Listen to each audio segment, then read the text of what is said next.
Okay, today we are playing Cats Kindred with Kaheera Companion. So, if you don't know Kaheera, that's kind of the core card for this deck. It's a very powerful companion, similar to Lurrus, which is actually in our deck, but in the main deck. But this one has the restriction of each creature card in your starting deck is a cat, elemental, nightmare, dinosaur, or beast card. And if you do that, then you can play it in as your extra companion card. It's got Vigilance. It's a 3/2 for 3, green or white, 1 green and white. And each other creature you control that's one of those types gets +1/+1, and then also Vigilance themselves. So it's a pretty powerful Lord effect just to be able to pull out of the sideboard, and the Vigilance can come up for sure as well. So all the creatures in our deck, you can, play any of these types, but all of the creatures in our deck are just cats. Our entire deck is cats. Yeah. So, let's get into what cats we are playing with. And then we'll start with the Leonin Arbiter, because that's going to explain why our mana base looks a little wonky. So, Leonin Arbiter is a, reasonable vintage card. It is played from time to time in various decks. Not very often, but, you've probably seen this one before. 1 in a white, 2/2. Players can't search libraries, so hits fetch lands, which is key. Also hits tutors like Tinker, Doomsday, etc. Learning revealed. Any player may pay 2 for that player to ignore this effect until end of turn. So, if they play a turn 1 fetch land, and this is already in play, and they can't pay 2, they can't crack their fetch land. So it's a pretty nice taxing effect. It can slow the game down. Nice prison card. But because of that, we can't play any fetch lands ourselves. So we've got cards that make green-white mana as the lands, and then just the Wasteland. So we got Cavern of Souls, Savannah, Overgrown Farmland, Horizon Canopy, all as cards that can make green and white without having to search. So not to get impeded by our own Leonin Arbiter. And then Ancient Tomb to ramp out some of our 3 and 4 drops we'll get to in a minute, as well as trying to play turn 1 Void Mirrors, Wasteland, Strip Mine as part of this mana denial package. And then a little bit of fast mana here in the Pearl, Emerald, Crypt, Lotus, Soul Ring plan. We don't want too many zeros. We're playing 4 Void Mirrors and a Vexing Bauble after all, so we don't want to keep drawing those from the top. But some at the beginning to ramp us out is very important. This is vintage after all. We need to have a turn strong 1 play. So turn 1 Void Mirror, turn 1 Arbiter, turn 1 Bauble, turn 1 Silence, kind of what we're going for. Next we'll just cover Void Mirror quickly as the other non-cat card. Whenever a player casts a spell of no color mana spent to cast it, counter that spell. So that hits Mox In, which are played for free. It hits Force of Will, gets cards played off of what's it called again? Beseech for free. His card played off of Bolas the Citadel for free. And it hits a lot of the Raker Shops deck. If you play this on turn 1, I don't think Raker Shops can do anything, or Sphere Shops for that matter. I guess they can. I think Sphere Shops plays Tolarian. I think they both played Tolarian Academy. Or they can try and play a Saga, wait for 3, and then get a Mox after that. But it's very hard for the workshop, the colorless workshop decks, to play through a turn 1 Void Mirror. So there's a lot of work against them, and then also hits the Lurrus PO deck pretty hard, and hits some of the Breach decks pretty hard. Lurrus or not otherwise. So I think this card's pretty strong in the meta right now. It hits a lot of the good cards though. So the concession for playing Void Mirror is that you have to limit a lot of the most powerful cards in Vintage in your own deck, which is an interesting trade-off. But I think for this kind of deck, it's actually very good. I played a couple other Void Mirror decks on the channel. Let's see, Vampire Soldiers, the Sorin Tricks deck was a Void Mirror. 1 or 2 others, can't remember them off the top of my head, but I played other Void Mirror decks you may have seen. Still think it's good. After that, we've got Leonin Relic-Warder, another one that's come up in Vintage from time to time. When it comes into play, you can exile an artifact or enchantment. So let's say your opponent plays, a Mox In early, that gets through the Void Mirror, you can clean it up with the Relic-Warder. You can also hit things like Oath of Druids, which are a problem for the deck. Adorned Pouncer. So we covered that our companion gives things +1/+1. Adorned Pouncer is a 1/1 with double strike. So with the +1/+1, that's a 4/4. We have other lords in the deck we'll get to later, so it can actually get quite big. And that's a nice pseudo card advantage thing here, because if it gets killed, we can just bring it back for its eternalized cost as a 4/4 double striker, which is very strong. So I like this card, but it's this is vintage, and we need to, number one, restrict our opponent who are playing faster decks than us. So we're limiting the number of Pouncers here, but I do like this card. And also, if you don't have a Lord out, it does just die to Bowmasters, which is not nothing. Feline Sovereign. This is, I think, along with Leonin Arbiter and Leonin Relic-Warder, the strongest of cats for vintage. This one blows up artifacts and enchantments and is also a lord.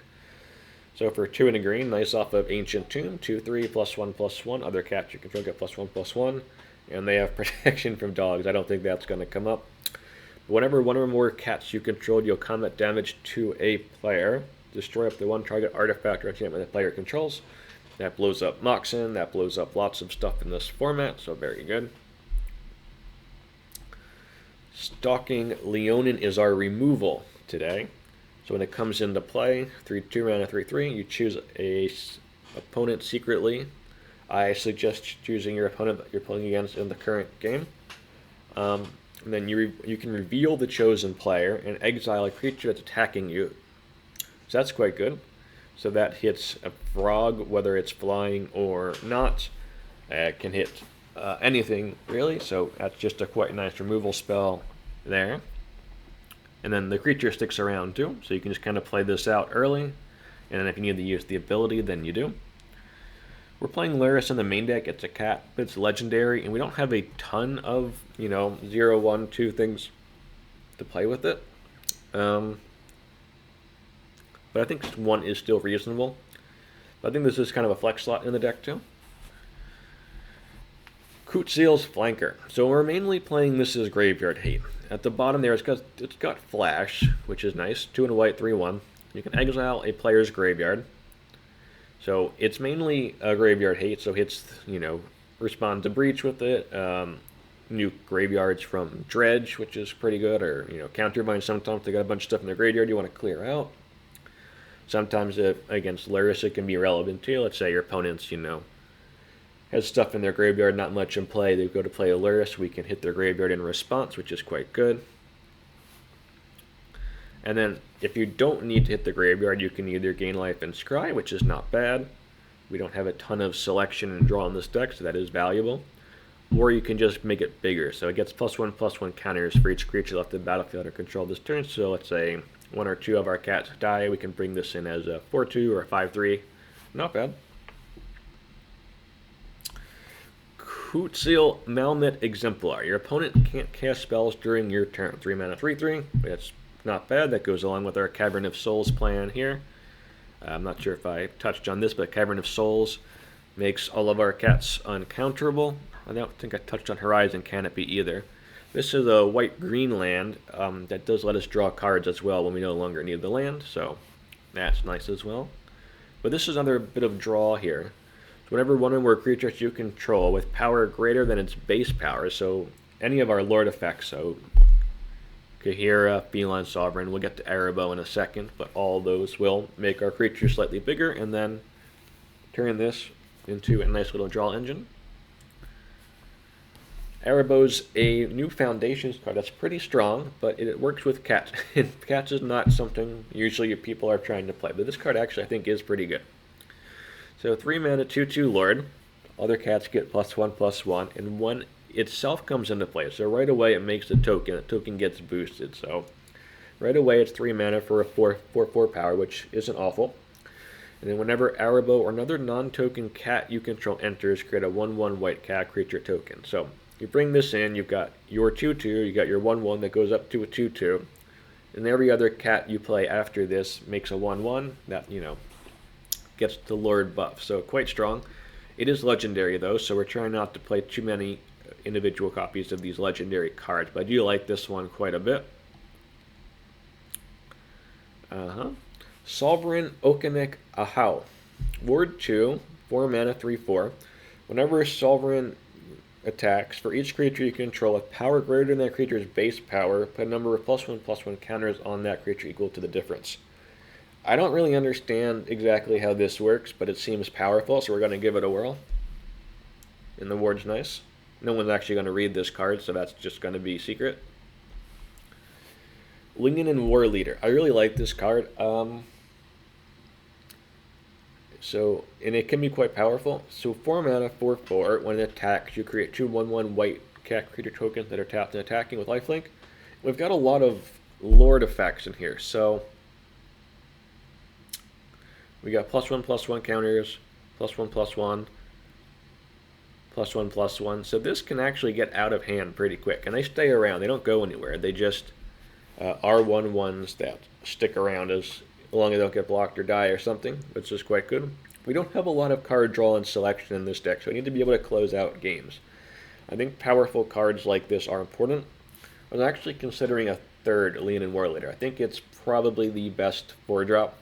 I wanted to give this one a whirl. But I think you could play a third one of these, and that would be reasonable. And then lastly, in the main deck, we've got Qasali Slingers. It's 5 mana, and that's a little dubious. But it's got a powerful effect, 3/5 reach. Whenever it comes into play, or then any other cat you play afterwards, you destroy an artifact or enchantment. Lots of those hanging around in Vintage. So that's definitely a powerful effect, but 5 mana is top heavy. So I think this one, along with Lurrus, are kind of two sort of flex slots you can play with. I think I'm pretty happy with a lot of the other cards here. That's the main deck. It's all these cats, a lot of prison elements and artifact destruction and that kind of thing. The sideboard, of course, we have our Kaheera we can bring in to boost all of our cats. We've got Containment Priest and Grafdigger's Cage doing dual rolls against the Bizarre decks and then against Oath of Druids. Swords to Plowshares to bring in against Lurrus Control, Mono White Initiative, that kind of thing. Maybe Bug. We don't need some of our prison pieces against those decks. We just want to be able to destroy their creatures and then win the creature battle on the table. And then 3 Null Rods to bring in against the artifact-based combo decks like the various flavors of PO that are running around. Alright, if you're still here, throw a comment down below, like and subscribe. I'll really appreciate it and helps to grow the channel. And I will see you in round 1. Alright, here we go. We got our Kaheera.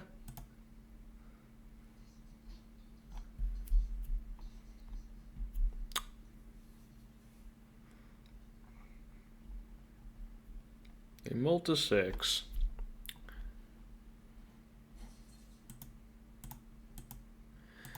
The problem is we don't know if it's Lurrus Control or Lurrus Midrange. Our hand is acceptable against the mid-range and complete garbage versus the combo. I'm gonna try and mulligan it. Oh boy.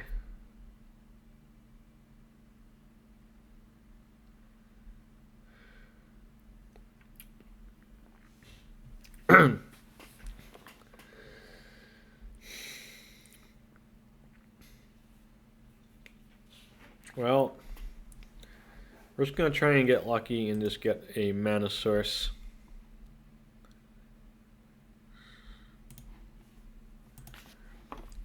Here.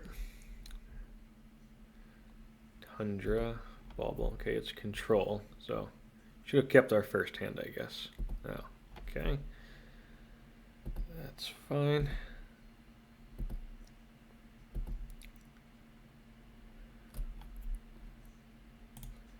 Play our Savannah.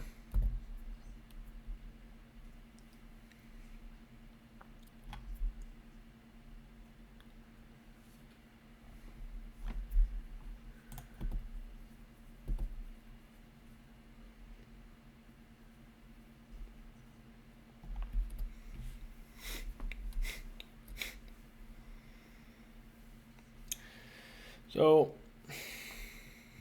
we'll see.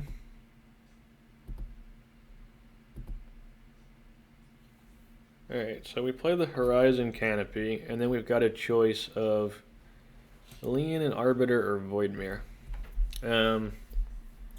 Since they already have the Vexing Bauble in play, I think we go with the Arbiter first. White. Here. Let's see if they want to deal with that.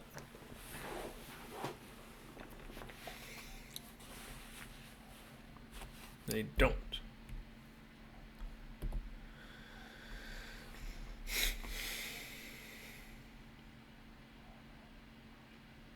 Portable hole, sure.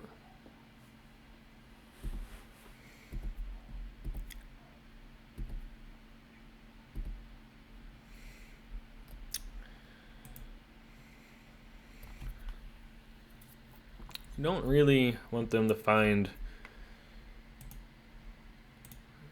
We're going to make a bit of an aggressive play here.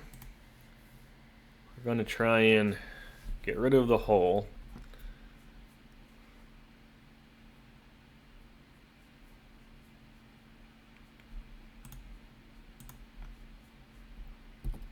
So this is probably a combo version, so we're going to try and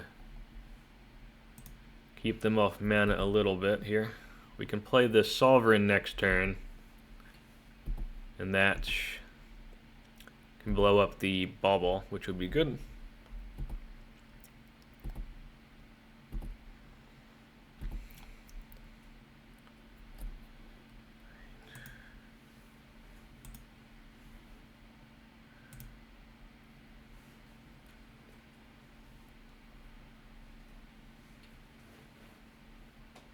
See if they want to pop the Bauble. Don't. Green. Green.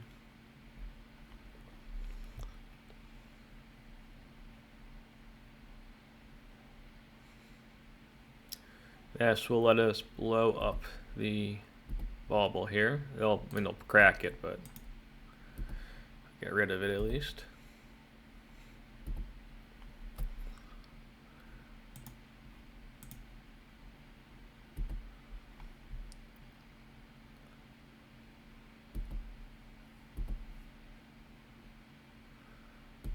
Okay.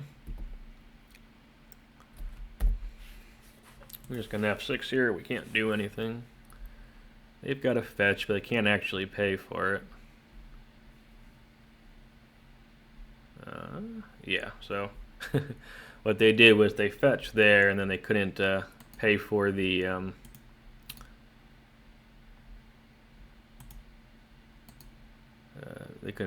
Arbiter.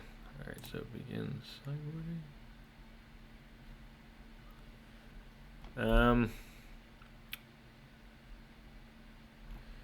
Oh geez, no. Are we frozen here and can't sideboard land again? No. We unfroze. Okay. Swords, Containment Priest. So they had the portable hole. I think they're a combo version. So Containment Priest, Swords, Cade. I don't want any of this crap. What I do want is these Null Rods.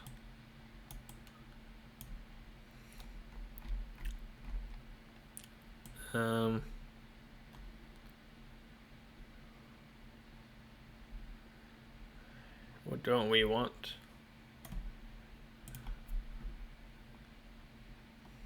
I think some of the top. Oh, we have a lot of bad cards in this matchup, to be fair. So can trim some of the top end here. I don't think we need this. This one can actually do stuff, so I'm going to keep that one in. Trim a Stalking Leonin. Maybe 2 of the Stalking Leonins. This can actually just close out the game quickly, so I kind of like that one.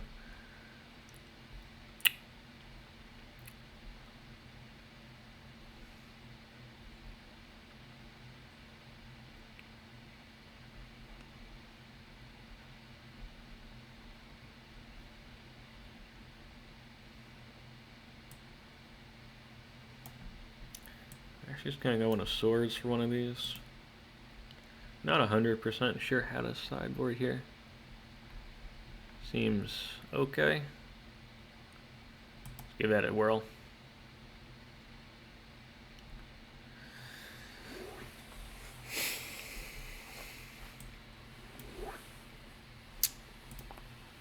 got Kaheera. Okay.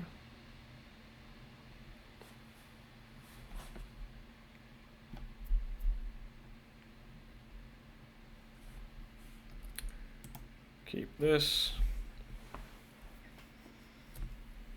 It is a little risky because we don't have great mana sources, but if they don't have a bonkers turn one, we get to do stuff here. That's an aggressive brainstorm. Alright.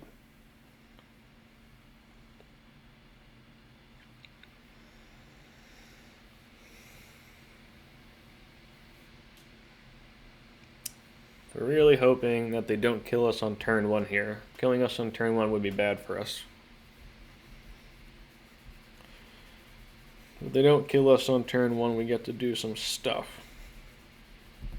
Okay. Alright.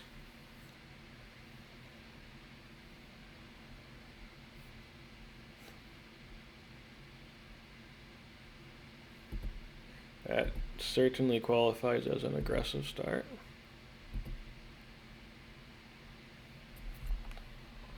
Not what we wanted to draw, but oh well.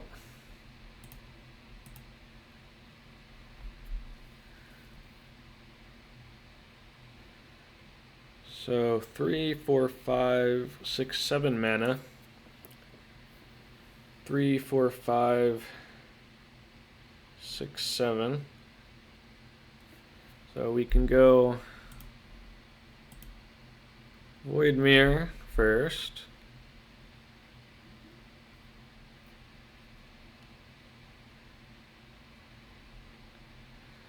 Into white for Relic-Warder.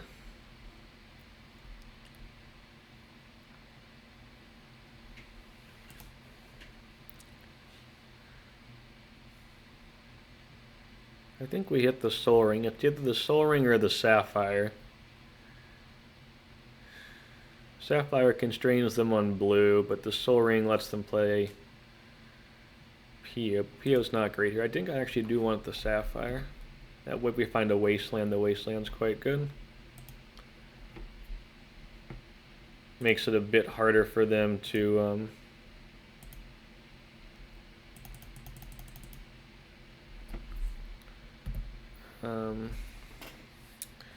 cast Sink in the Stupor as well.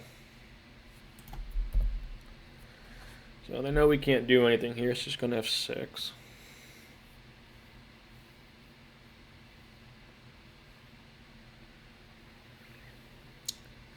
We get a free draw on the next turn with the Bauble, which is something. Alright, they got a Time Walk. Redraw for them. 2, 3, get Lurrus, sure. Tails, 1, good. That's a good one. So let's cycle this first. Oh, we can't. Oh, we can't play anything. All right, no, we're locked out by our own. Completely forgot how my cards work. Okay.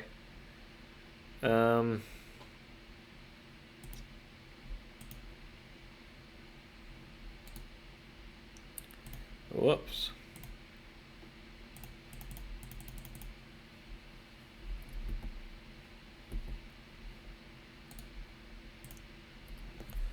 It's embarrassing.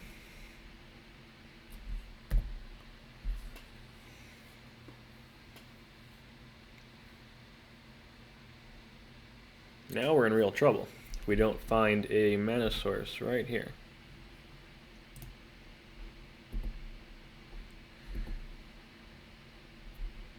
Yeah, this is certainly embarrassing.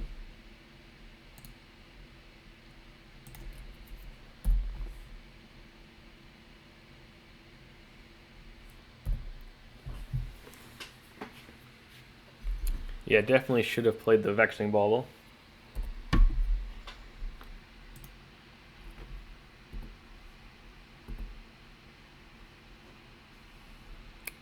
a Canopy. That's a good one.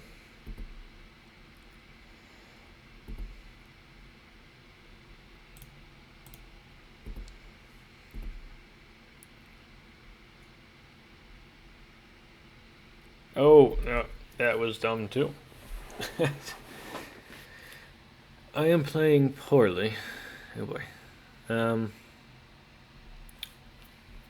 Yep.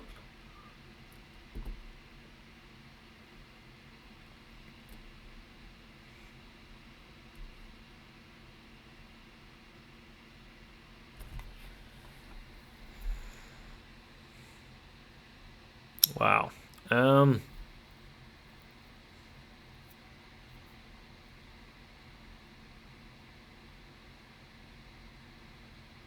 That was so bad.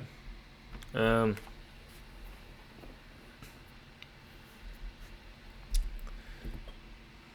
well, they got it.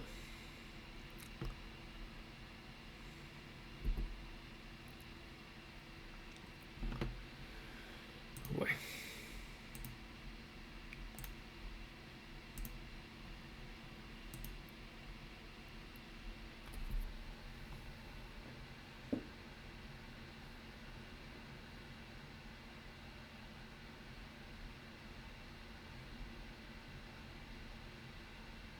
Now they could force some negation this or sink into stupor it, so. Pretty bad.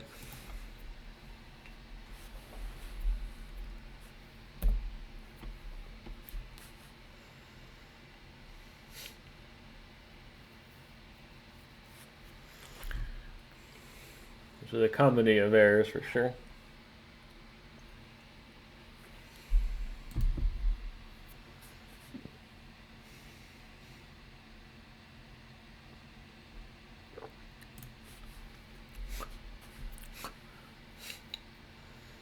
Oh, that's a good draw for them too.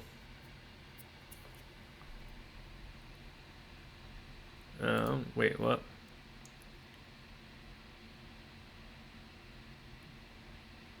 Oh, we F6 through their turn. That was incredibly dumb too. Shocking, shocking plays from me. Alright, so we should not have taken any damage there. That was just stupid.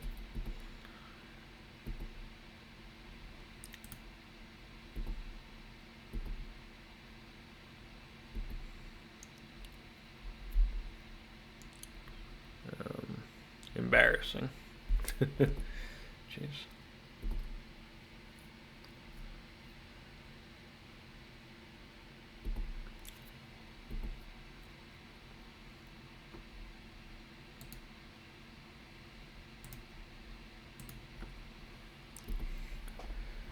Can't believe we forgot that. We could lose this game now because of that.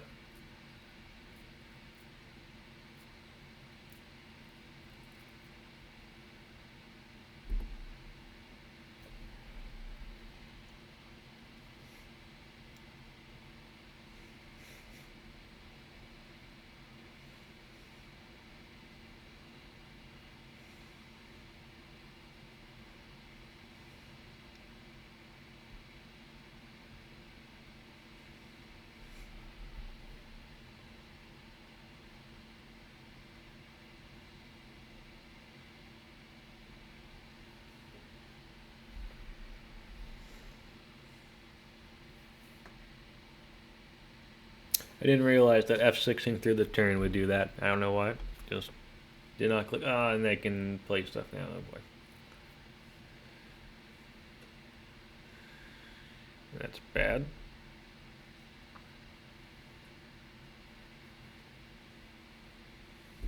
Okay.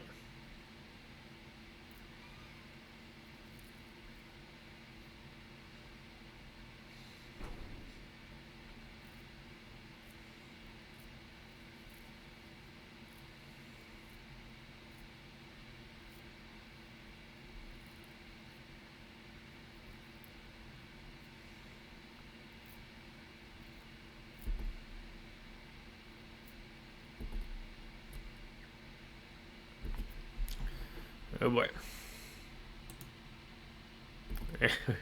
We could just be dead from this now.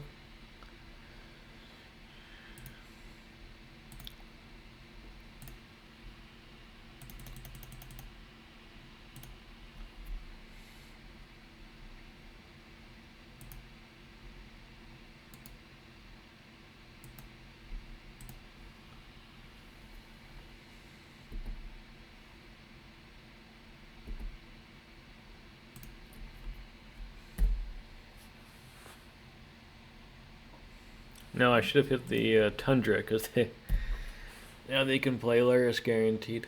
Ah, jeez.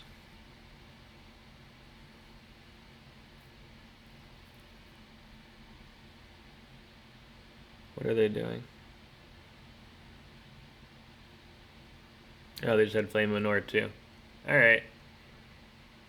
This was terrible. Definitely should have won this game.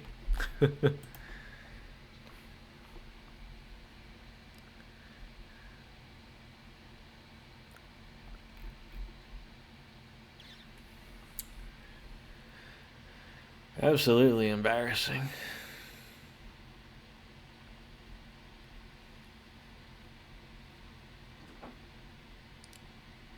I would like to sideboard here. I think just having the Sovereign in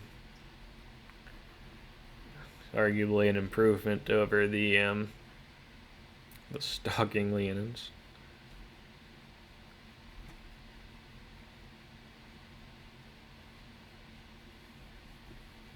Let's see if it gives us a chance to sideboard or not.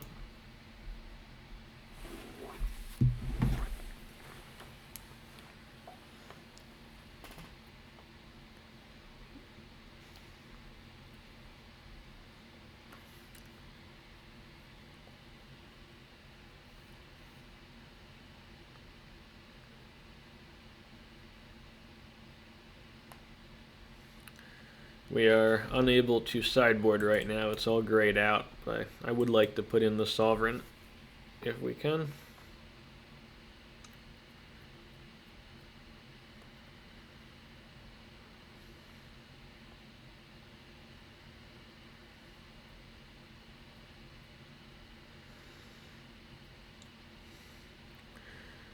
Whoop.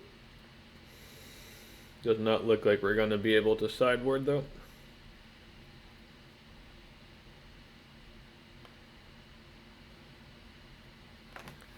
Alright, this is ridiculous. Gonna click submit.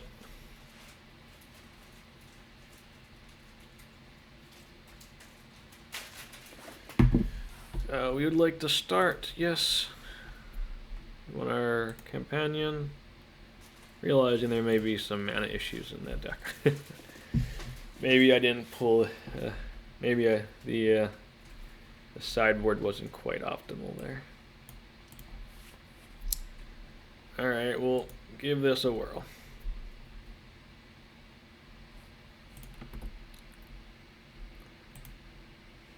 We do kind of need this to resolve, though.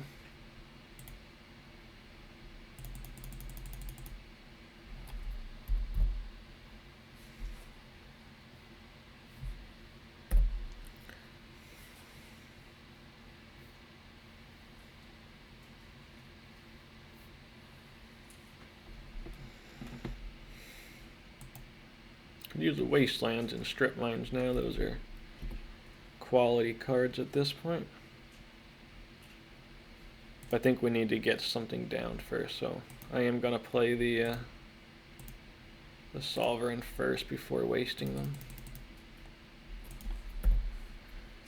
I think next turn then I'll go for the Wasteland.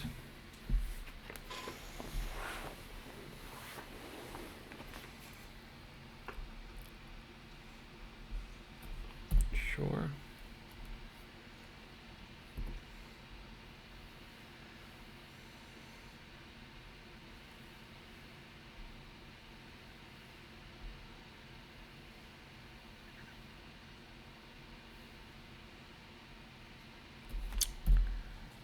All right.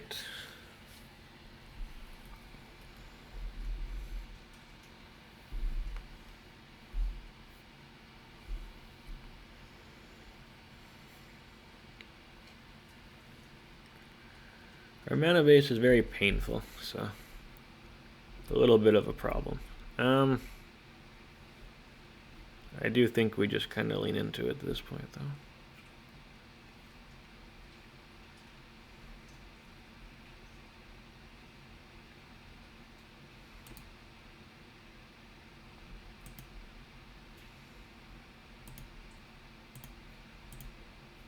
Green.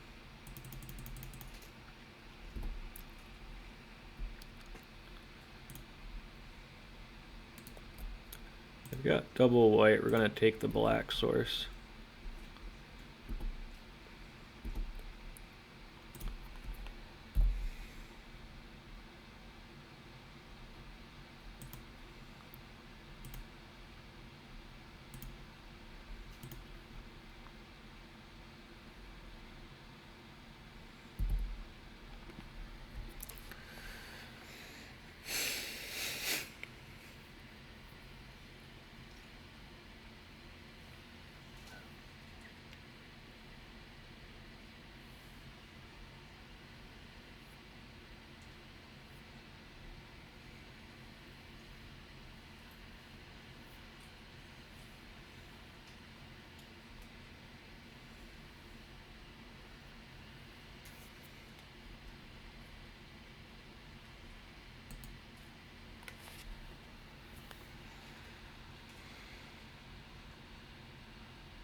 We really could use a Wasteland here, so I'm considering doing this in my upkeep.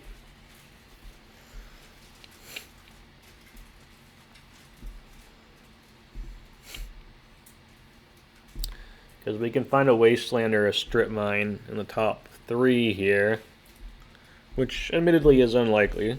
We got 4 hits out of 51.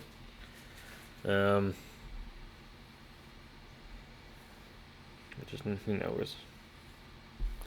Not exactly a 1 in 3, so. But it's a big enough. What are they discarding here? Well, I guess we have other things. Like, we could find a Null Rod. I think I am going to wait, actually. Not what we want, really. Cat.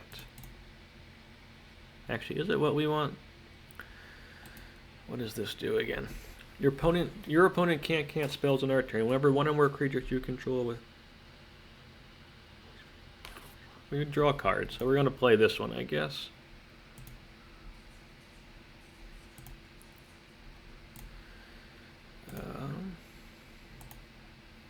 Green, white,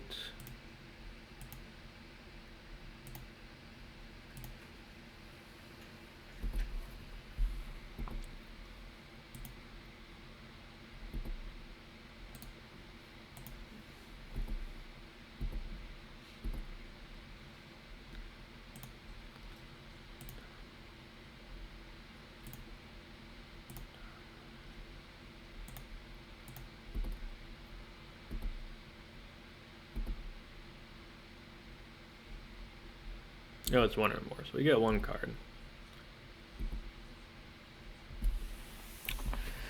Now our opponent presumably is going to remove our Voidmere and try and combo us off, so because we did not find a second piece of protection here.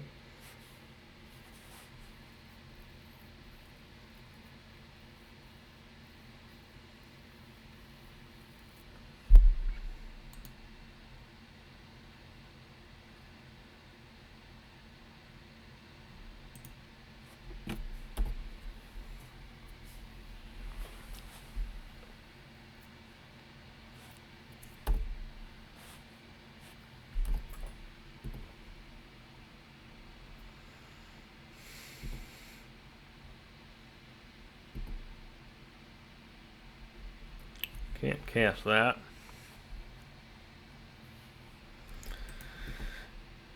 So we just swing here.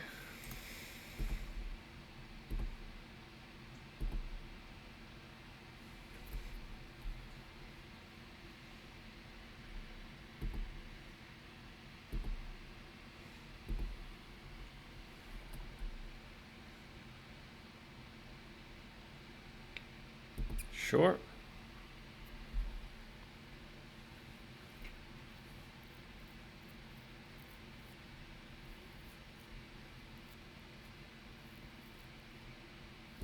Sure.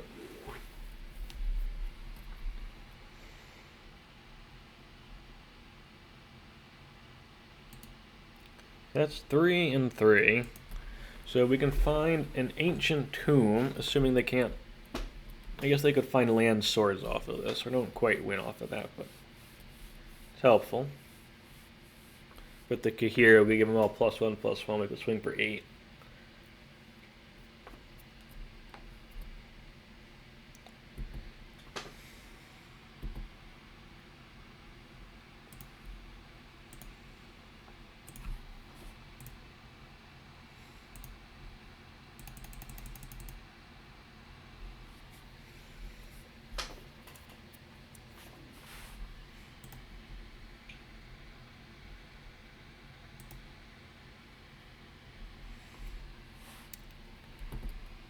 Scry 2. We don't want Warleader. Oh, we only have 4 mana. We can't cast this. Yeah, we can't cast this. Bottom.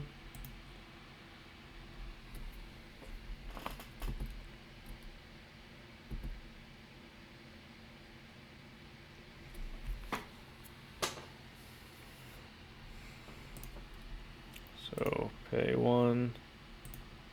Nope, nope, nope, don't do that, don't do that, don't do that, jeez. Nope, nope, nope, I can't. Oh boy. So, green. Oh boy. Nope.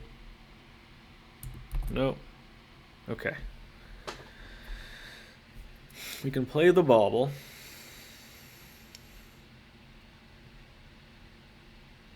Or we can just crack the canopy and search for something else.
Let's see what they got for us here.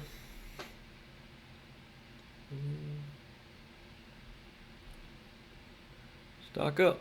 They got a trainer, okay.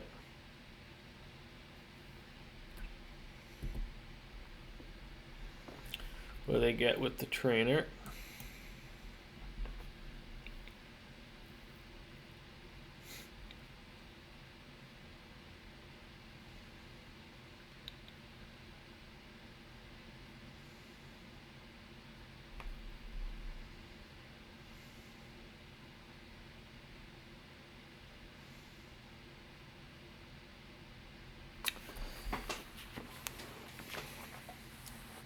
They got a ruby. I don't think they can cast that, so.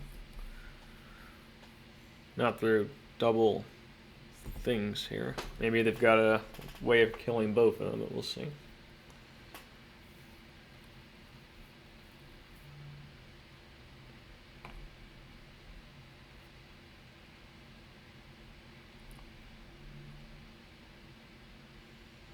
Flame of the Nor could do some stuff here.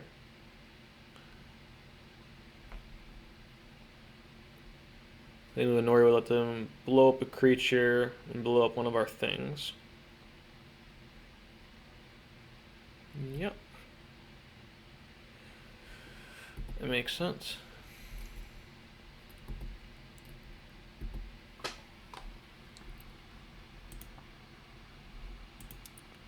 White.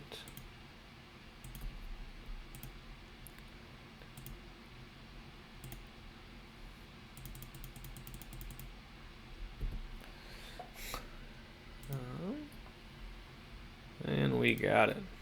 Cats win the match. Good one. So, we're trying to figure out a way of beating the unlucky monkey version of Lurrus PO we just played. Well, this is potentially a way to do it. All right, next round. All right. We are going to play first this game. And we actually have a turn 1 play. Alright. We shall play our turn 1 play. And turn 1 playing our turn 1 play is what we shall do.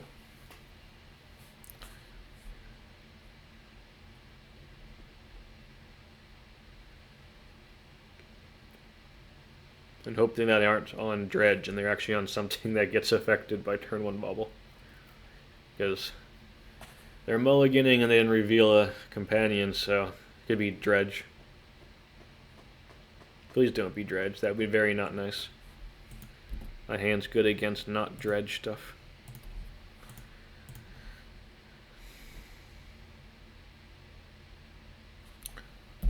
Alright, we can't do anything, so we're just gonna pass.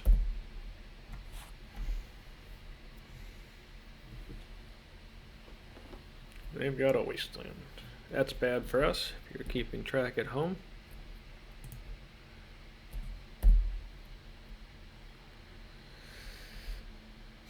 We need a white source. We don't actually have that many of them in this deck. White. Oh, they're on initiative. Ah, shit. Yeah, Wasteland got us. Okay. Yeah, we're gonna lose now. Oh boy. That's embarrassing.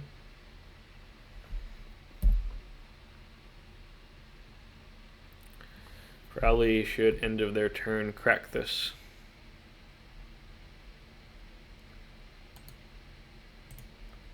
I think we're dead, but we're just gonna try and find our land here.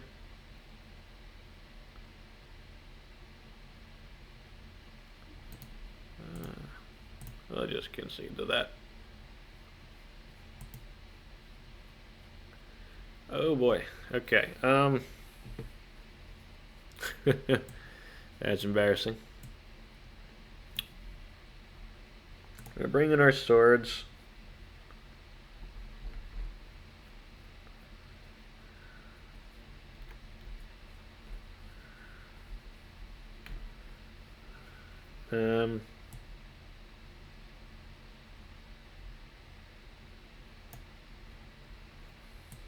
This is too fat. The Arbiters aren't great either. Oh, I want that one.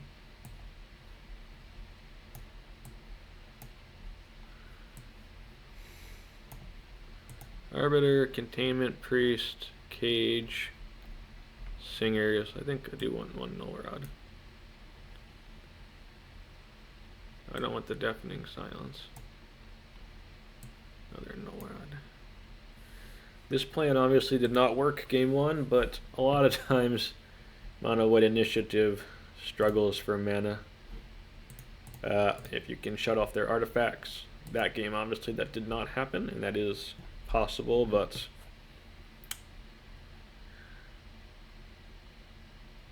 keep.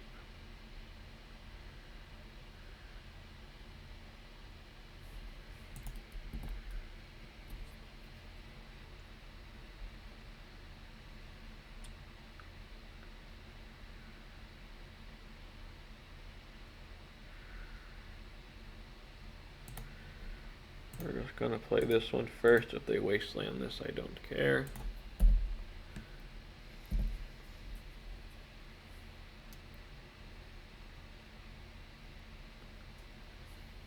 Yep.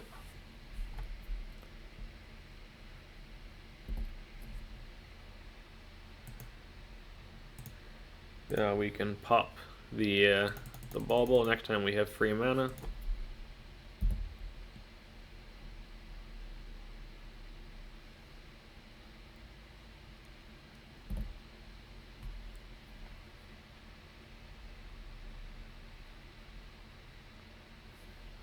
Alright, they got a tomb.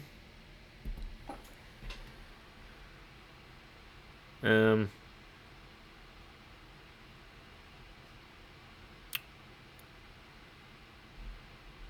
think we actually do waste that.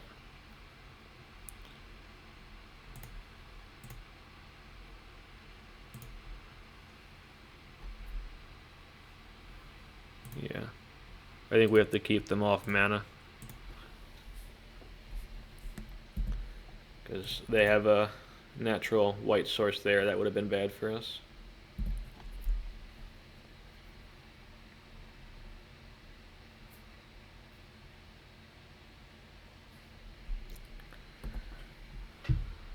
Alright. Get Arahbo down.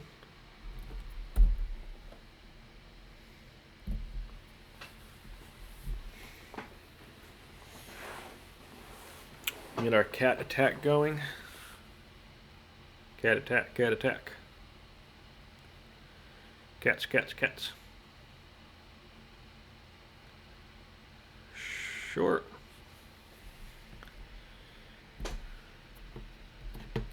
Alright, well that does do work against us here. We don't have another white source. I think, in case it's not abundantly clear, our deck has some construction issues on the mana front.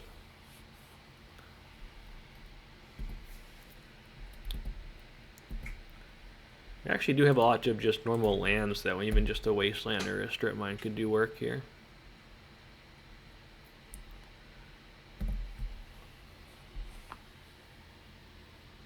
The Caracas, that's a problem for us. Jeez.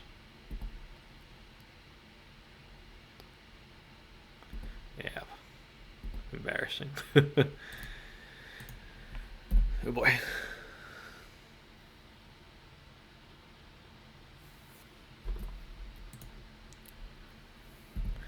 We actually have a lot of land in the deck. This is getting just outdrawn lands by mana-wide initiative with way less is unfortunate, we'll say. Yep.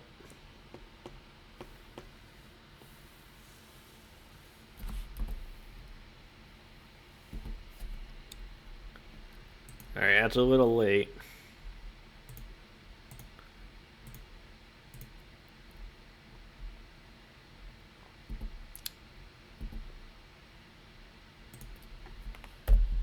I don't think we have a basic in here because we're playing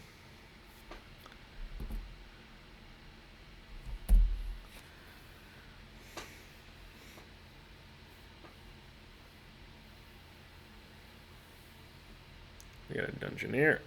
Okay. Sure.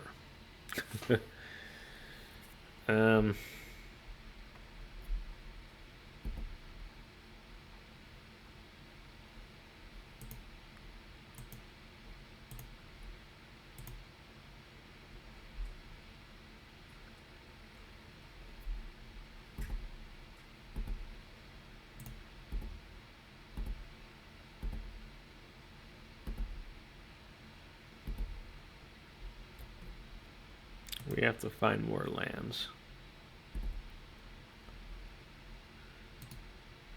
Bottom. Bottom. They already have way more mana than we do.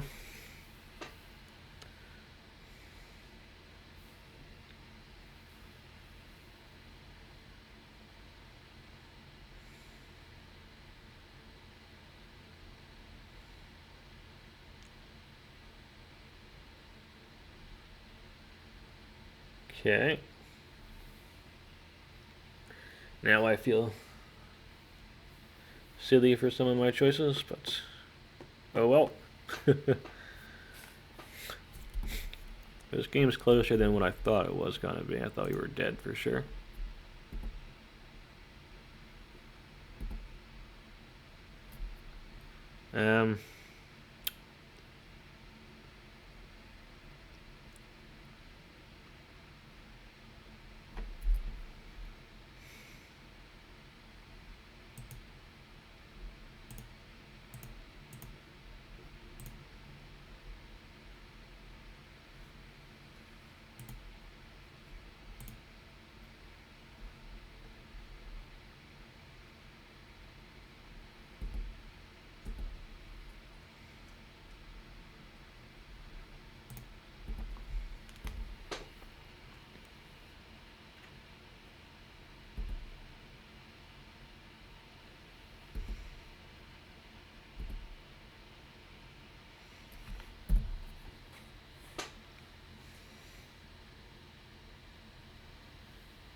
Okay.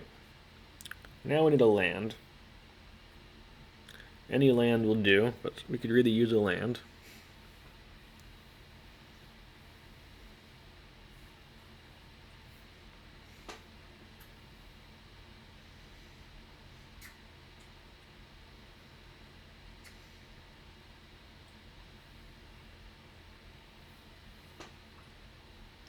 What do you name with Peacekeeper against cats? That's the question. What is the anti-cat tech? Ancient Tomb would be an incredible draw. We could hit the Caracas, make some cats. That would be quite nice. Blow up some artifacts. They got a lot of reading to do, though. They want Stalking Leonin, that makes sense. They got an Archon too. That's bad for us, for anyone keeping track at home.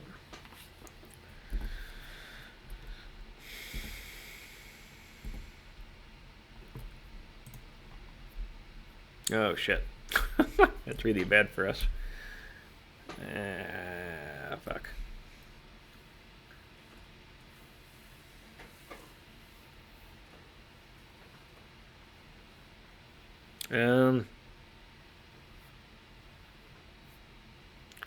And they can just fly over us because we can't play creatures.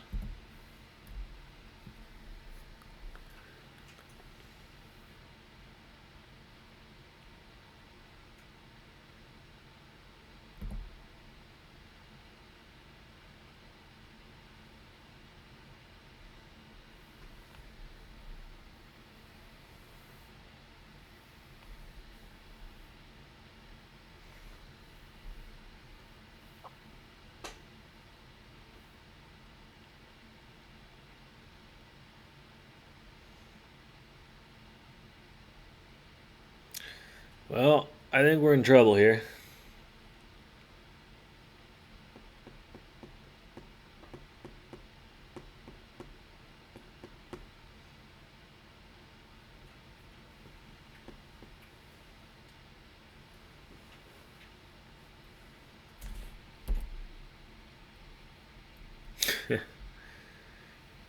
Can't play Stalking Leonin or Feline Sovereign. Our Arahbo just gets bounced. So we just have to swing with both, and let's see what happens here.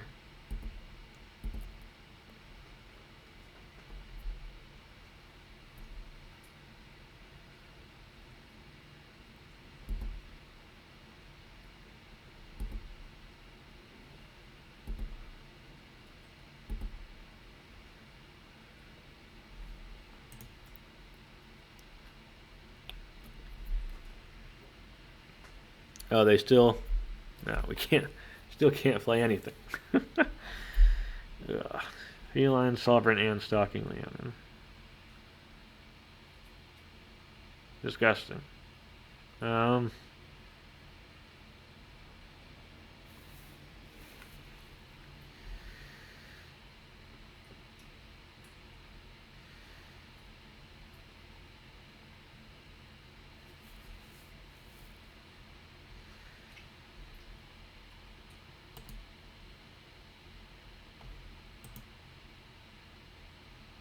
Arahbo just gets bounced. I think we just play it as a chump blocker. We get a kitty cat.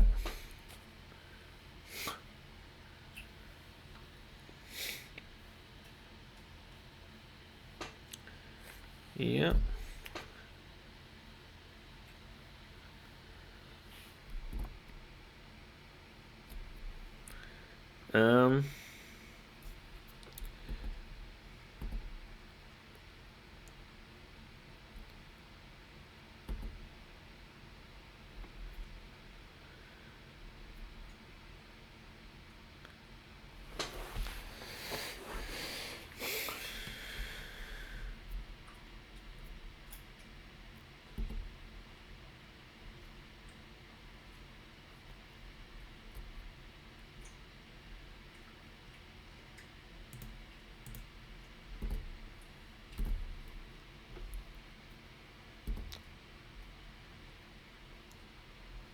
Let's see what they do here.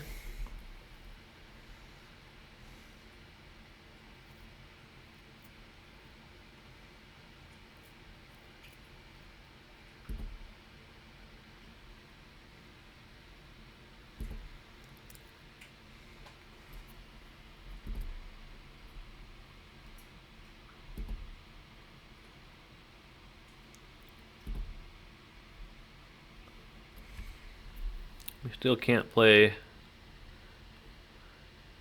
any of our cards. So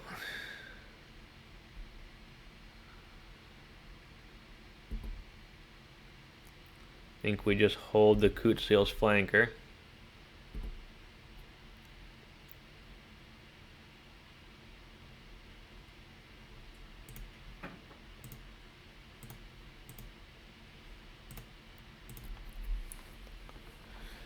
And we just try and gain some life here.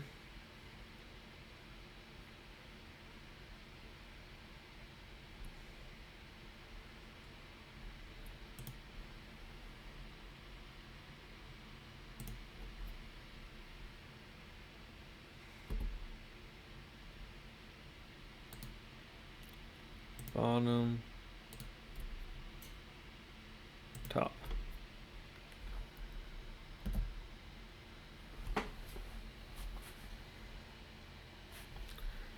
Can't do anything about that. They get through.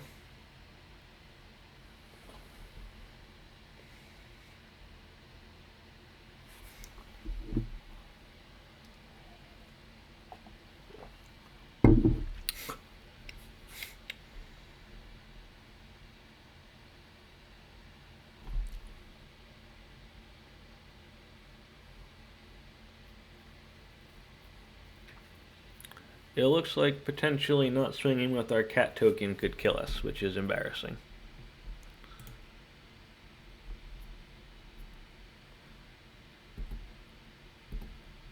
Yeah, I think I fucked up not swinging with our token here. I didn't actually do the math yet, but I think... No, we've got... It depends what they've got here, I guess. Yep.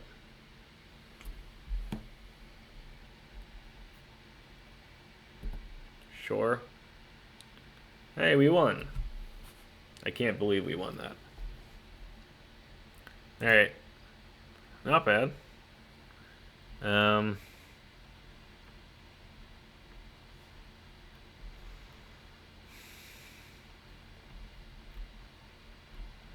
I don't like the Null Rods on the draw. Or, I don't like the Void Mirrors on the draw, so...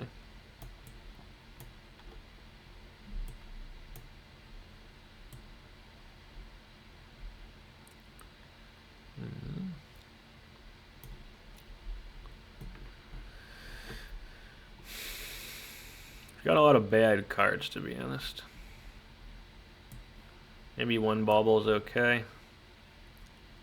Actually, don't even love that. I think the Rod... Oh boy. And I guess the Arbiters. We don't have a strong plan for Mono White Initiative, I'll be honest here.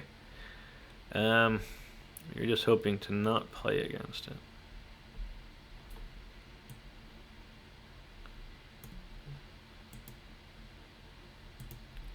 Alright.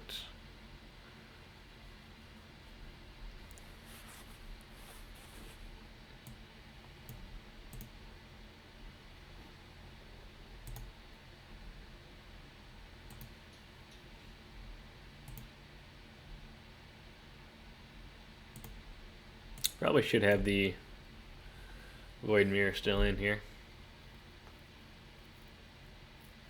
7-card keep, you say? And we're on a no-land mulligan. Oh boy.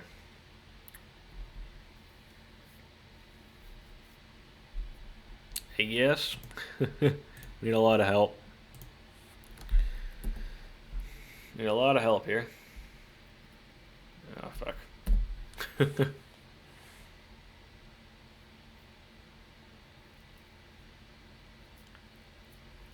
Yeah, we weren't beating this regardless, so it doesn't really matter. Sure.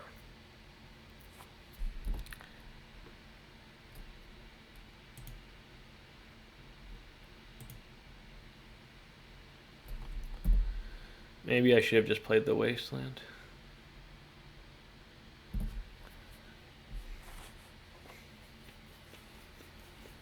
Yeah, I should have just played the Wasteland, I guess.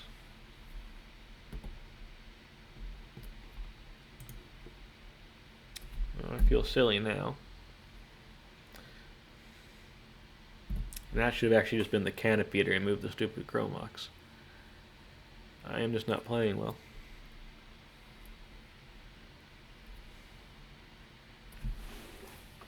Yeah, I threw this game.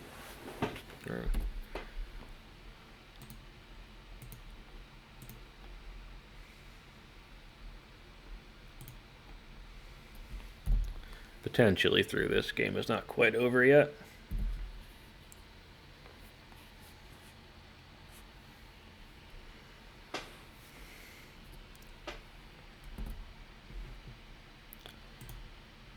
Ooh, that's a good draw. Wait. We can blow up one of these Mox in. And then next turn if they swing, assuming they do.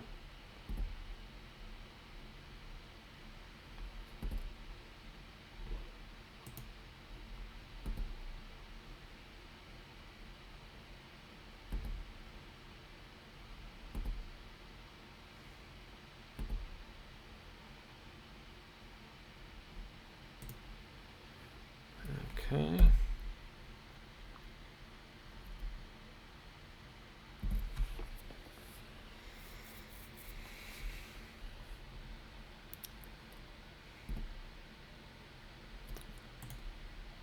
Actually, no, I can't play the Emerald. It's my only spell if I play that. I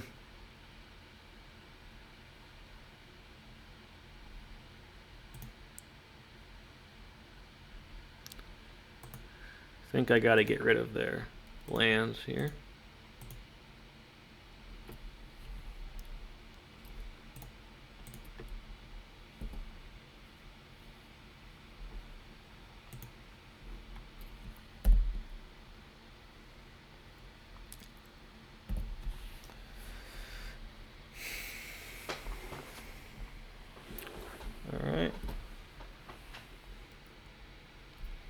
So this lets us so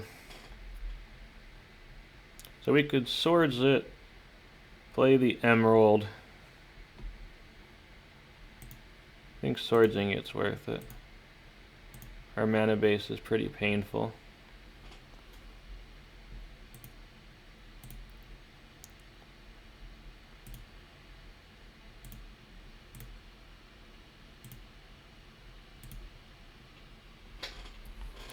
And then the Feline Sovereign can let us eat the Chromox, which is good.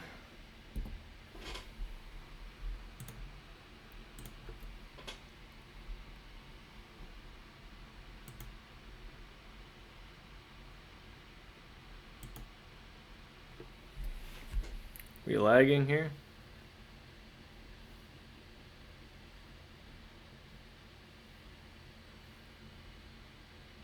What's going on?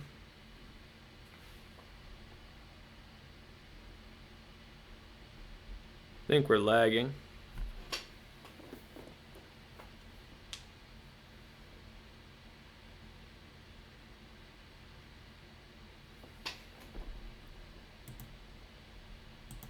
Oh no, there we go. So we got rid of their mana, which is good.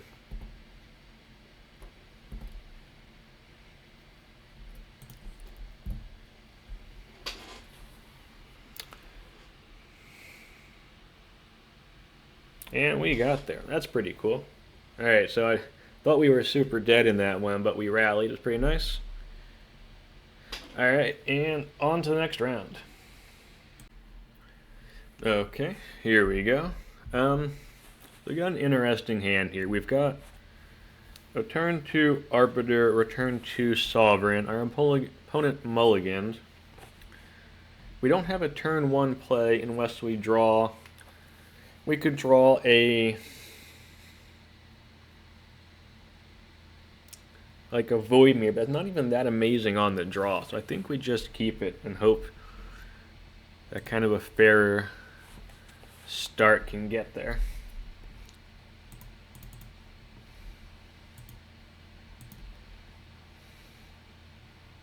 But if they're on like Dredge or something, we are just dead.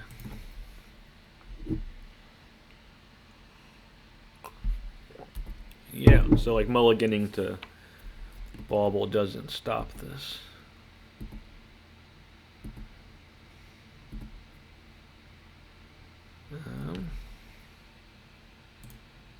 So we're just gonna pass.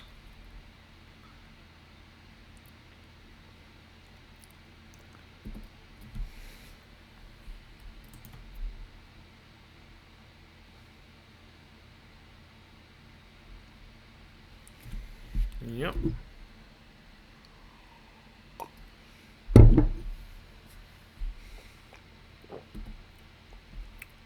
We're in trouble now, folks.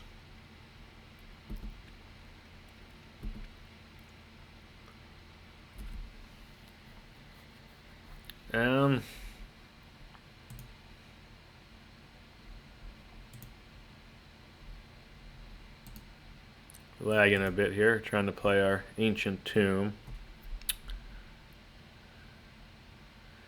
The Arbiter doesn't really tax the opponent very well, but it does do something, so I think we play it out.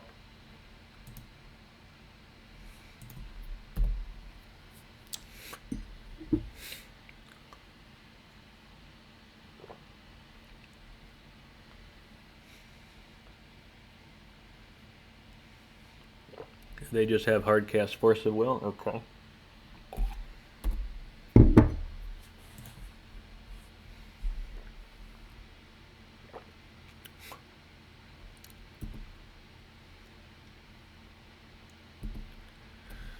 Alright, let's see if they make a... They do want a guy. Alright.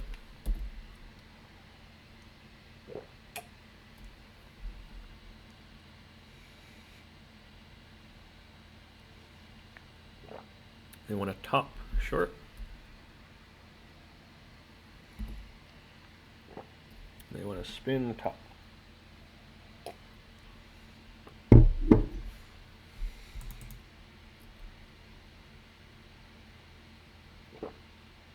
Okay.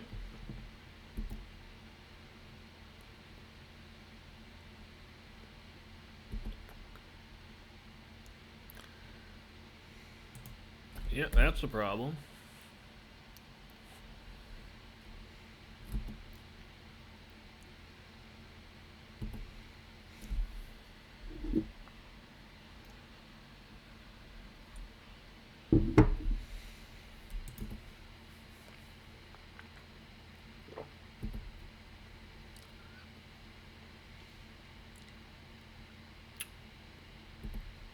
So I think they're looking for a Tinker, a tutor into Tinker, that kind of thing.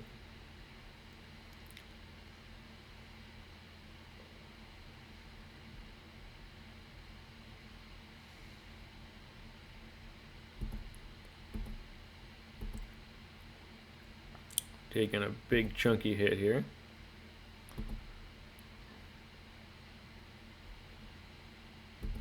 And they've got something else.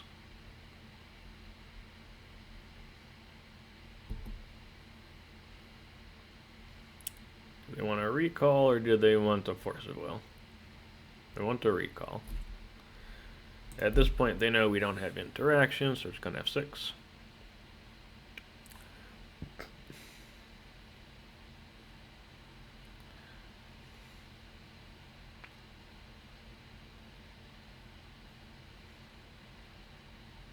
Grixis. Grixis Breach, okay. that will loop with the Lotus. They can bring that back, and eventually they can use the scroll just to mill us out. So we're just going to concede here. That's fine. We have tools for the matchup. We just didn't see them. There is a couple of things I want to board in, if we are allowed to. Can we unfreeze?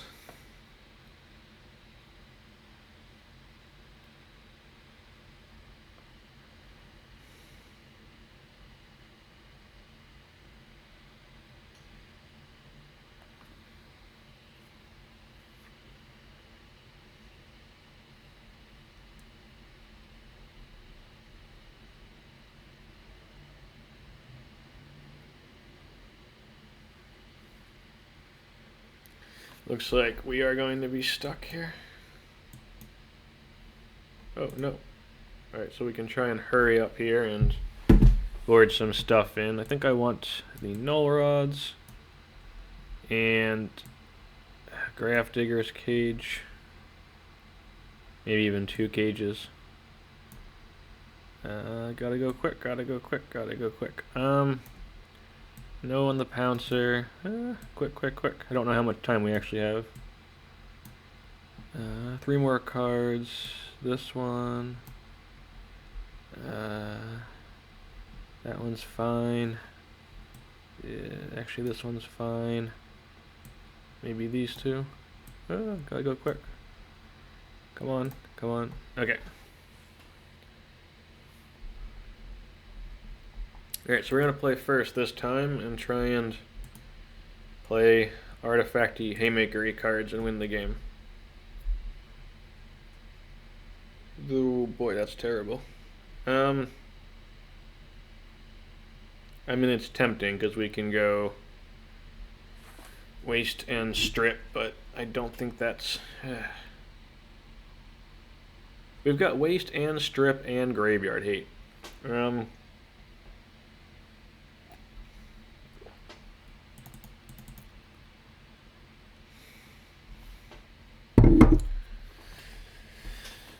So this one is breach counter. We can play uncounterably.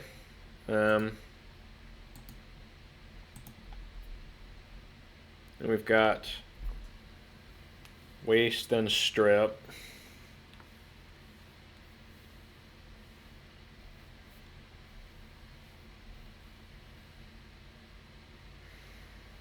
But if they just get like a quick tinker or something, I think we keep it. I am definitely tempted to mulligan, but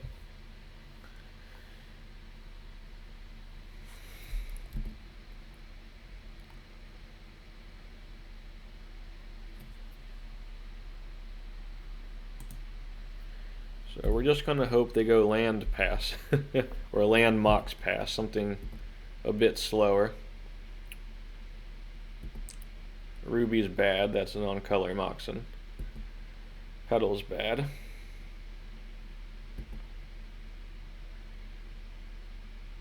Okay.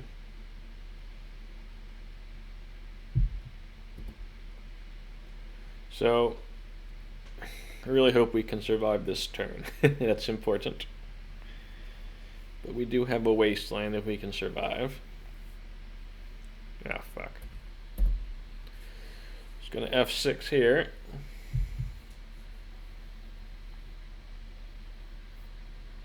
Our deal draws are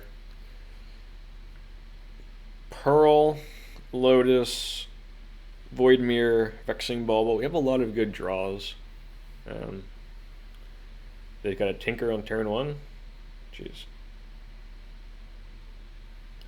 Alright, well. Was hoping they didn't have a start that's quite this busted. Oh, jeez. I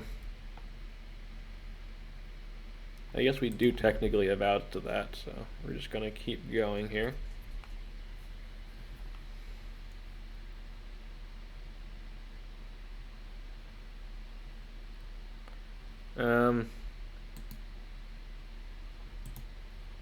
Do I want to hit the land?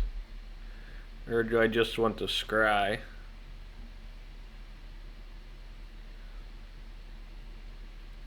I think we take one turn off to hit the land. We're trying to find a the Leonin. Do we board out our stalkers? We didn't. So we still got our stalkers. We've got 4 cards in the deck, uncounterable, that can deal with this. We just have to actually find them. So let's go to our opponent's turn here. We are lagging like crazy now.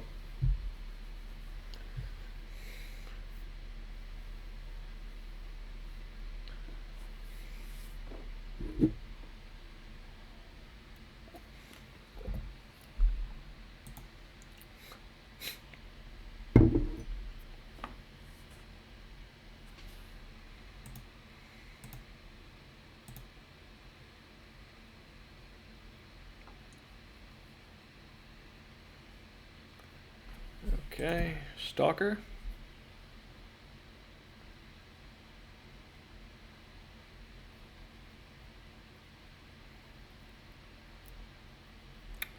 No. Cat.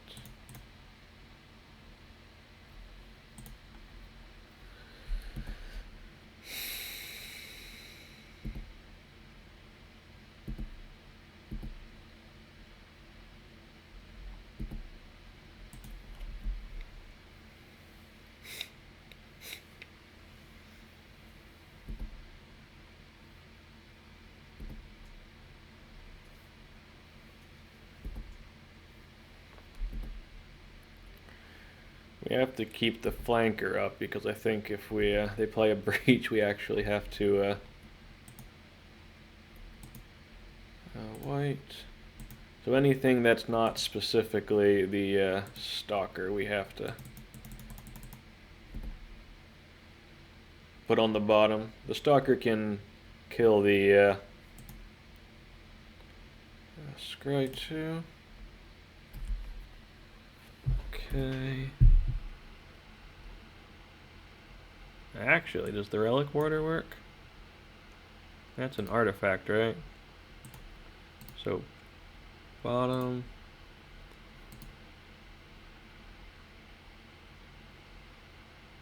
Top.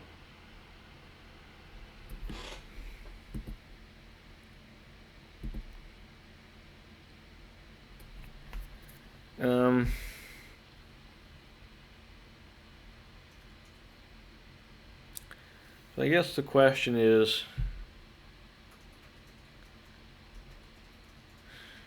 do we play the Relic-Warder this turn, or do we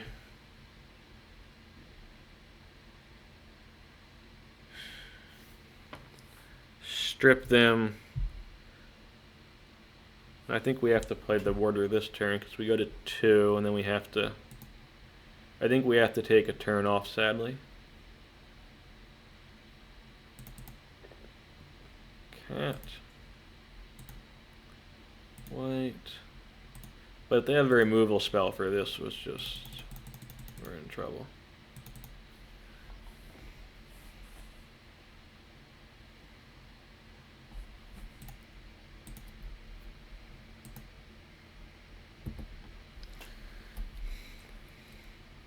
Forgot about these. We actually had 6 cards we could hit.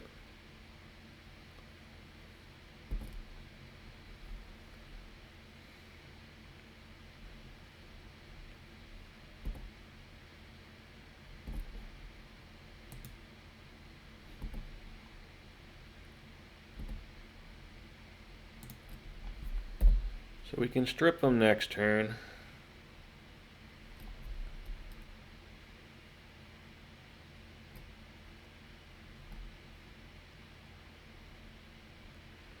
That's a problem.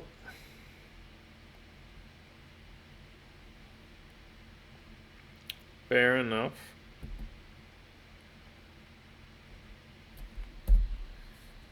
So we have to naturally draw a... we have about 5 outs now. We have to just naturally draw 2. And that means we're probably dead anyway. So I don't think we have any way of doing anything at this point. They had a very strong hand. We had a mediocre one. It happens. Our hand was okay if their hand wasn't super strong, but now this is... They just go over the top here. Yeah. Alright. Good game. Okay, here we go.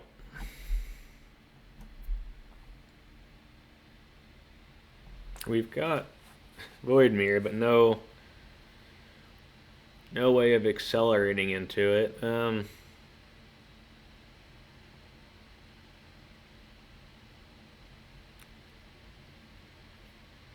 Oh boy.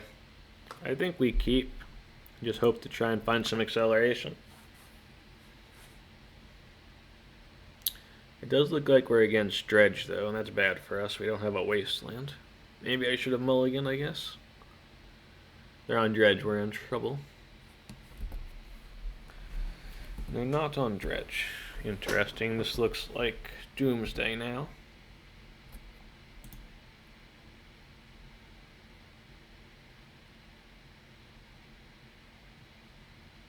Oh, this is not the land I thought it was. I have the wrong land in my deck. I thought this was the one where it comes into play tapped, untapped, unless you have 2 other lands. Oh crap! All right, well, that was a whoopsie. Jeez.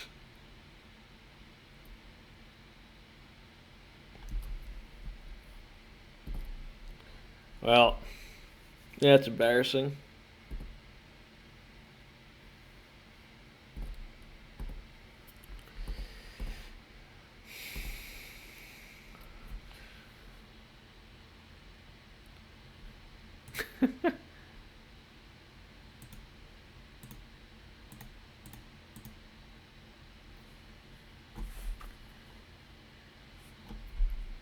So we play our Voidmere now.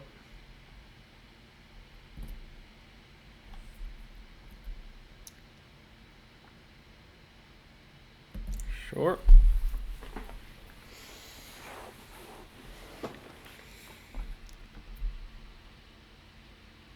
They just Dark Ritual and Karn. So we're against Beseech, I guess.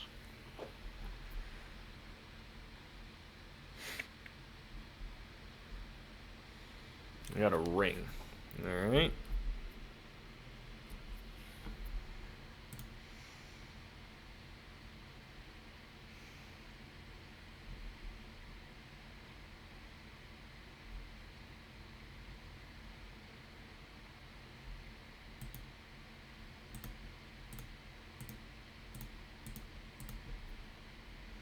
I guess this is the play.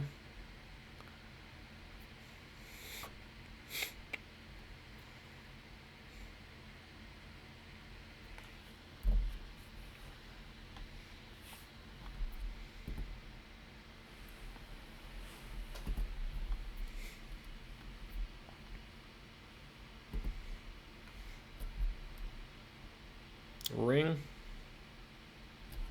You got it.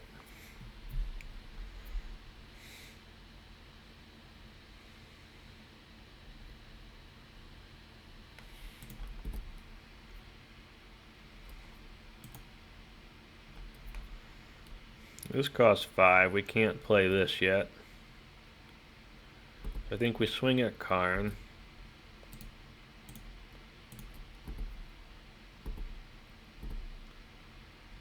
And then play the leader, I guess.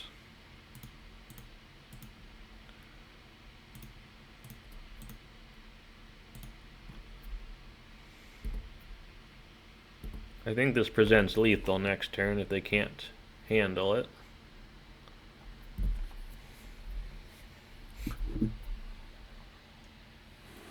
So we'll see what they can do.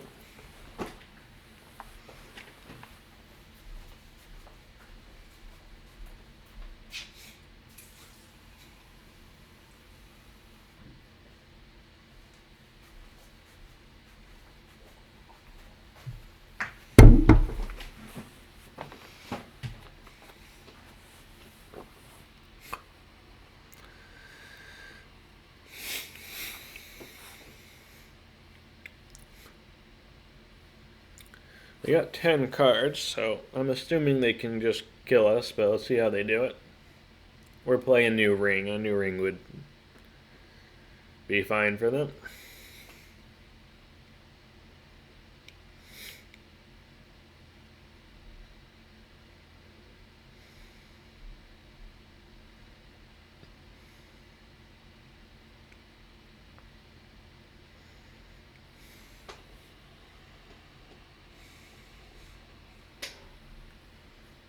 They do have to do something this turn, either play a ring or kill us, though, so I guess they just gotta figure out how to do that. And we shall let them, because we can do absolutely nothing. Okay.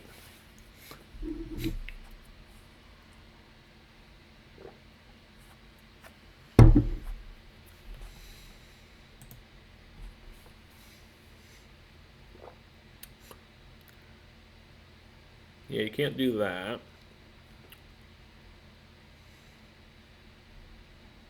You can't do that either. Or that.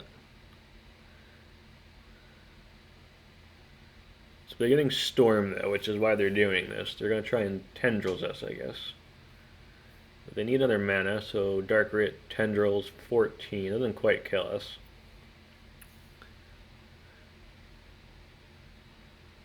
They can stay alive.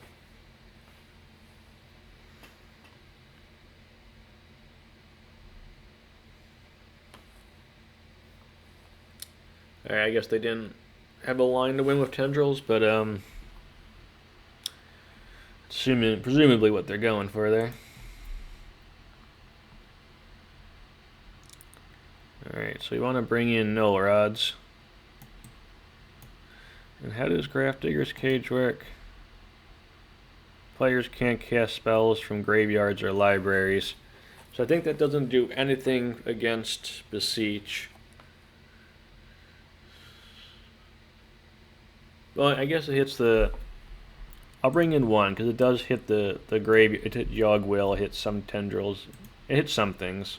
I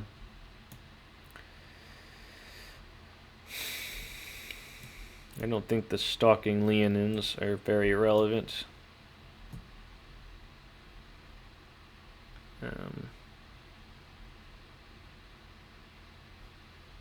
Maybe leaving 2 just to look for, just in case they do bring in some sort of pivot plan. That I'm not expecting here. Maybe the second cage is worth it, I'm not sure. Let's give this a whirl, see how it goes.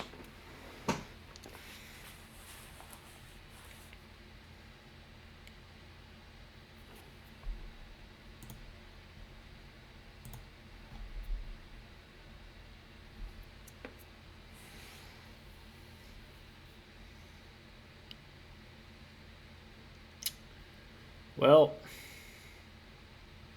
I don't think we have enough turn 1 acceleration in the deck. We're going to ignore the fact that I'm playing Overgrown Farmland. Alright, so we've got stuff that's good on turn 2, so we're going to keep it and hope that we can luck sack like an absolute champion into a piece of fast mana here. Alright, what is scary to you over there? The Null Rod, that makes sense. We're gonna try and cheese them a bit here.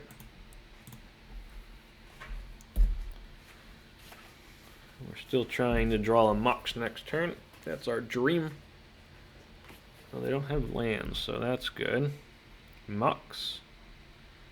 No, but we'll play our Grafdigger's Cage.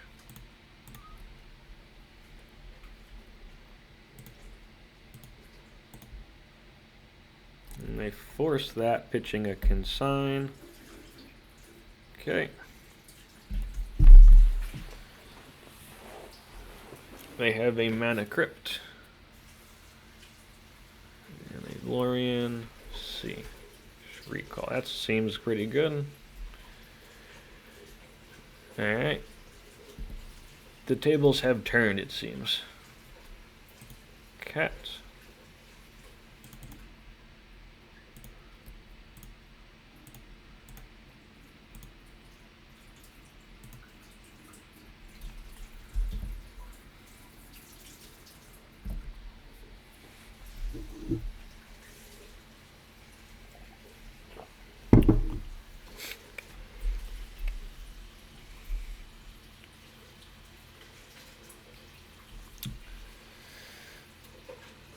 That's going to cost him 2 to search there.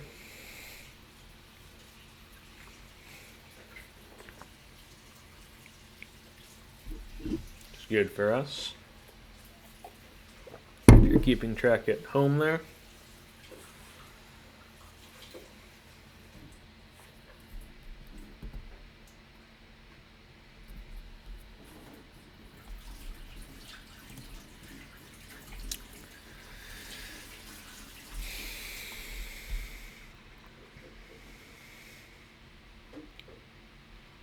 I think we want to hit the crypt. They can already fetch if they want to.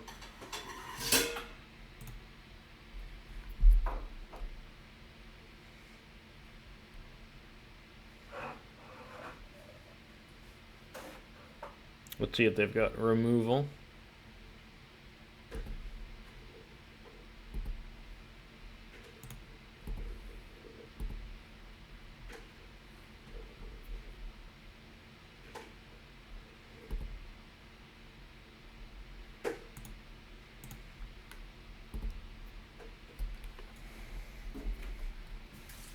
They're going to blow up the crypt. They're going to use it to fetch. Yep.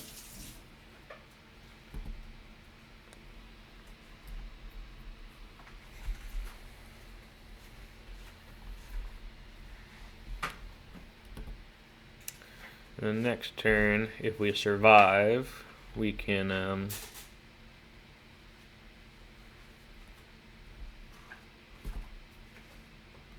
that one I'm not sure if you're going to resolve there.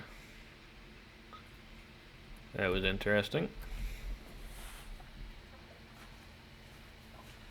And we got there.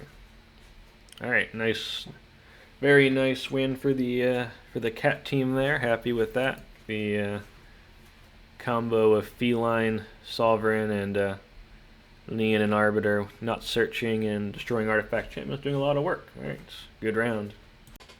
Alright, here we go for another round. Let's get our companion.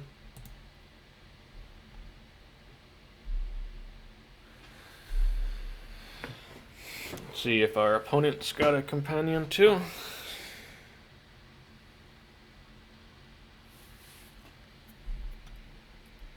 Alright, they do. So we'll keep this.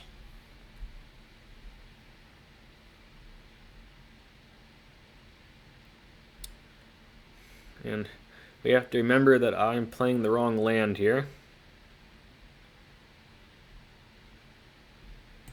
So, yep.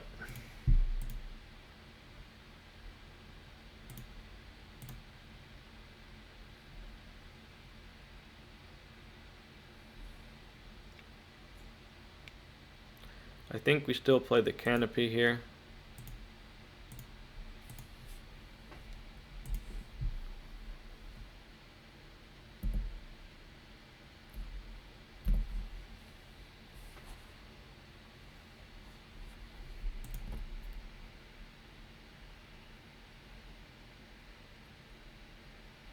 Can't actually play the Pearl. So we're just going to play our Leonin.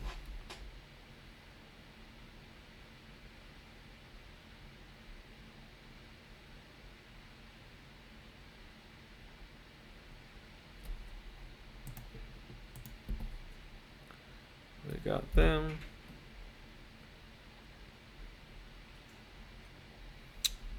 Let's see what they get here.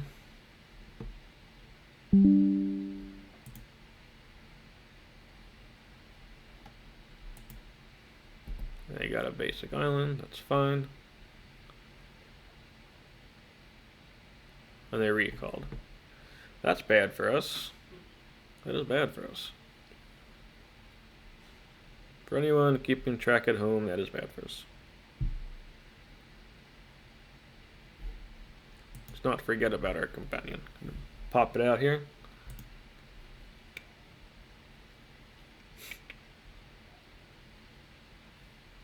They are strip mining us.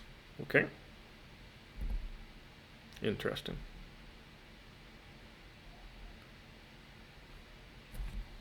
You got it. That's your play. You can see that we accidentally registered the wrong land, so we're just going to put us back a turn there.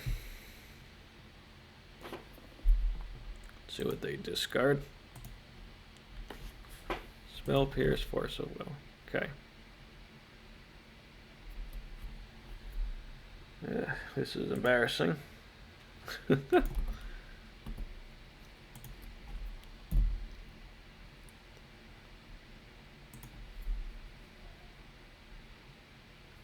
Should have just been able to play that off the other one, and they'd be at 15 and we'd have 6 power in play. I'd feel a lot better at that point.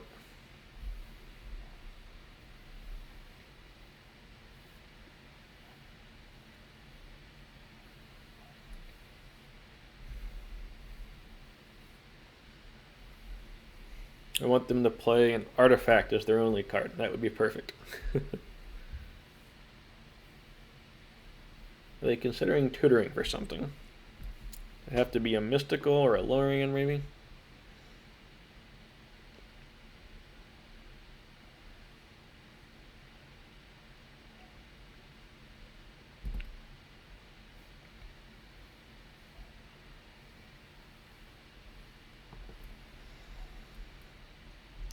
Swamp Frog would be bad for us. They're on the controlling version. Okay.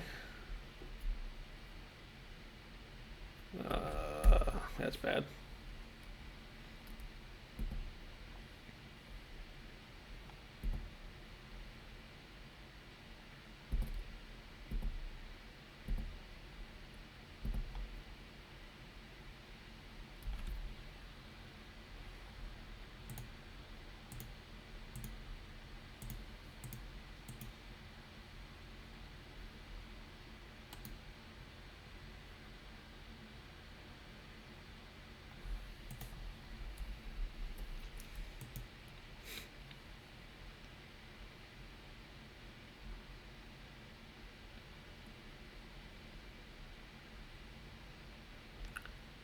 I guess if they've got strip mine, they're probably on the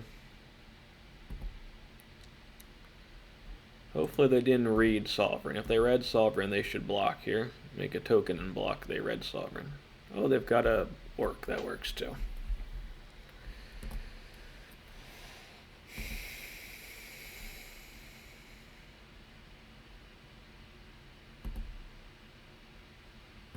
Alright, they are on the controlling version.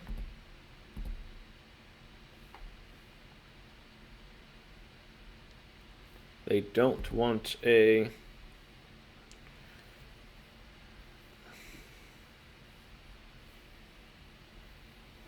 interesting.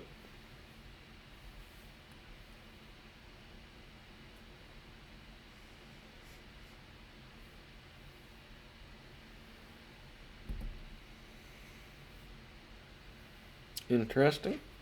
Let's see what they get here.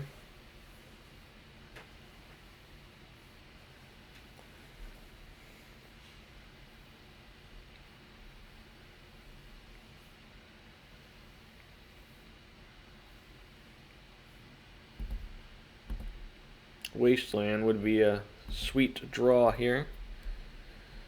Sweet enough that maybe it's worth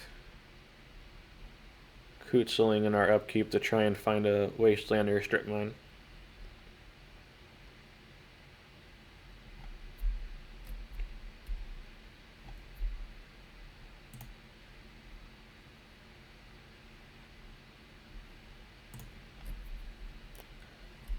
What else would be a good draw? think that's such a good draw. I'm just going to go for it.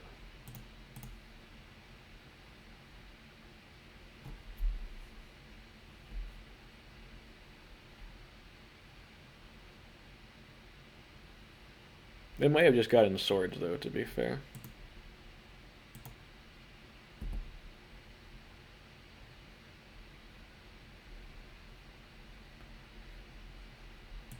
Arahbo, Feline Sovereign.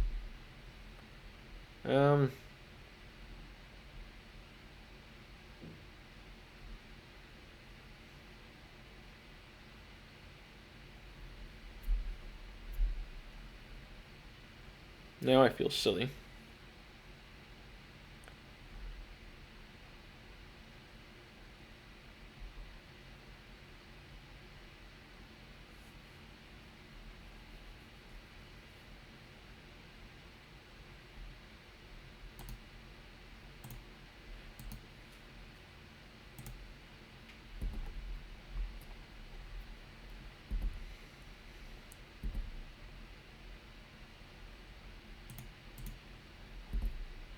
Trying to go wide here. Probably swords one of our guys, I guess.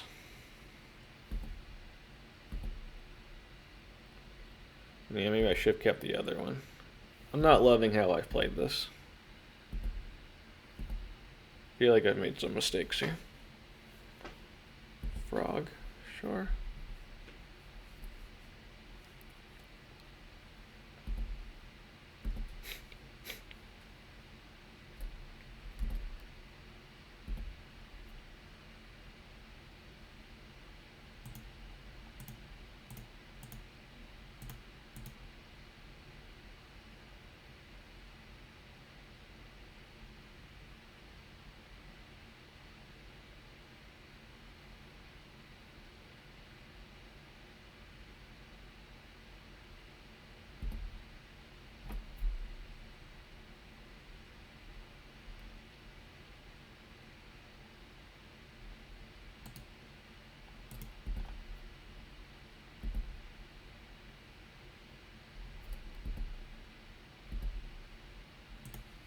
I'll just swing with this one.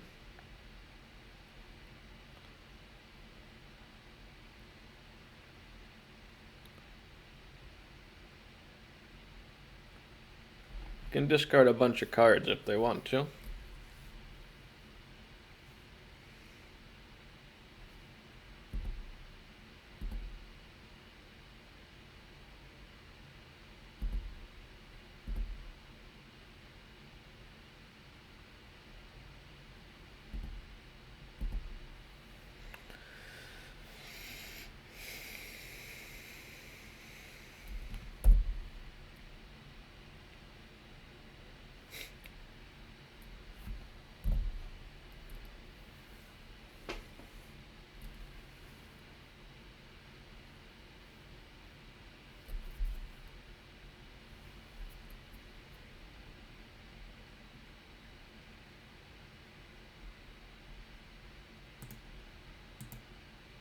I don't think we want them drawing cards.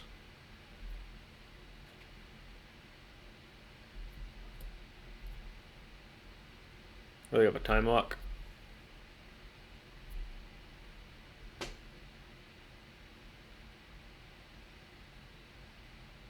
They gotta dig through time. That's pretty bad too for us. For anyone keeping track at home there.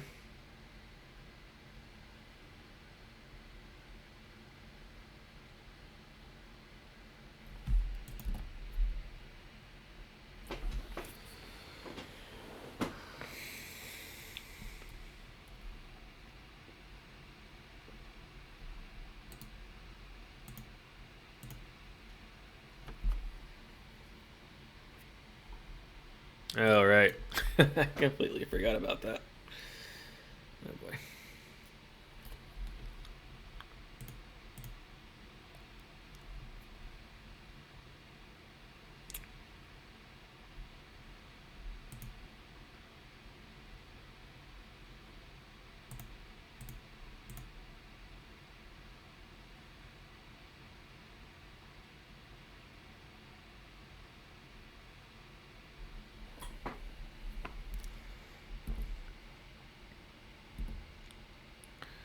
And since we got a second one, I guess we're just going to attack here.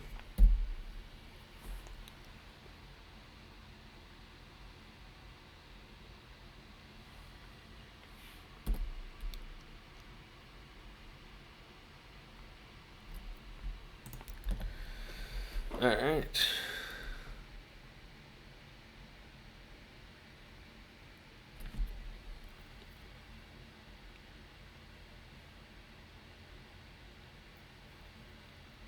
Jeez, dig and cruise.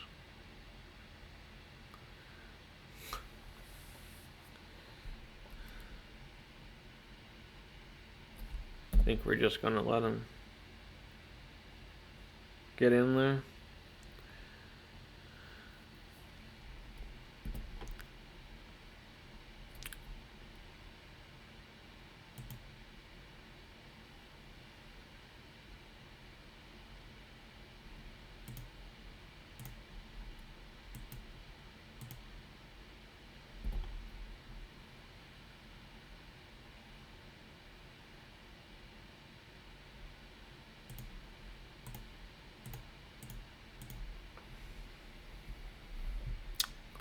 Now they almost certainly have removal.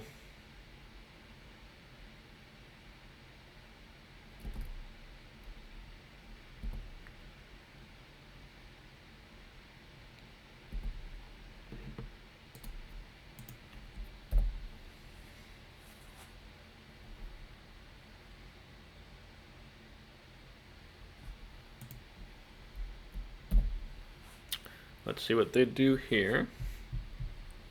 1, 2, 3, 2, 3. Stock up. Oh, they bought less. Sure.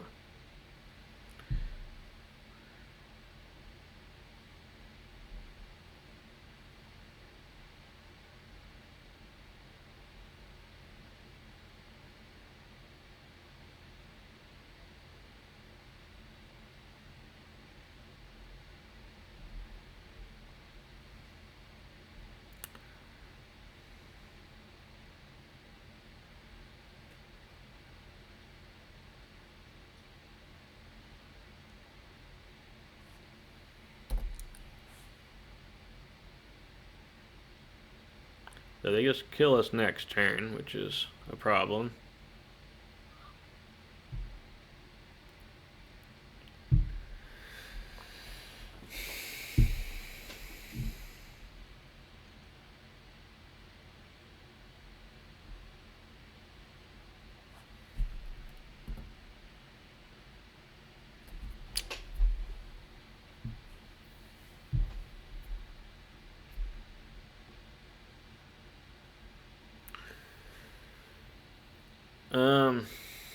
We can play Kaheera and swing for 1, 2, 3, 4, 5, 6, 7. That is not enough. We can play Arbiter and die, so I think we are going to pop this and try and find our removal spell.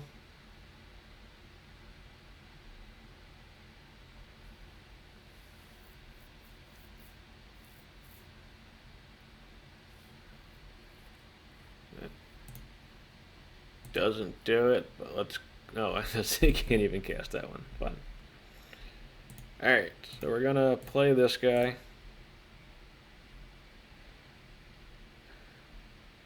And we're gonna swing. And then, assuming they know to dump all of their cards, they will kill us.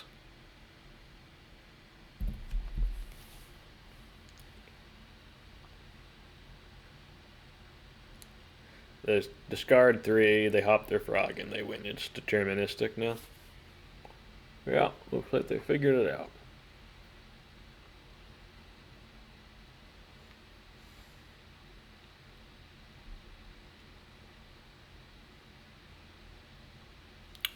Yep. And we off to game 2 here. We're bringing our swords. Slingers is not amazing. I don't love the Null Rods, but I like the Void Mirrors and stuff, especially on the play. I don't love the Deafening Silence. That ended up not being particularly good.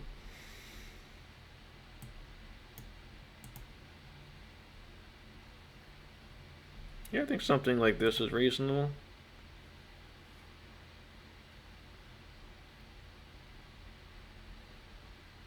We will play first, and we will get our Kaheera.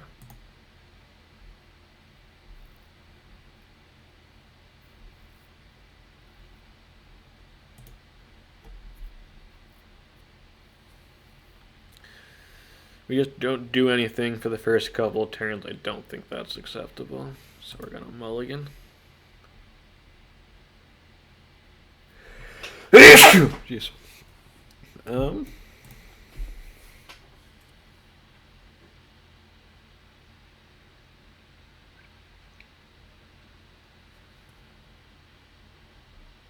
boy.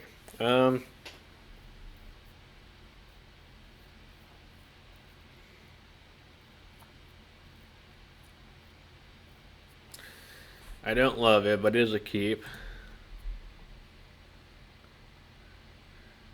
I think we actually bottomed the flanker.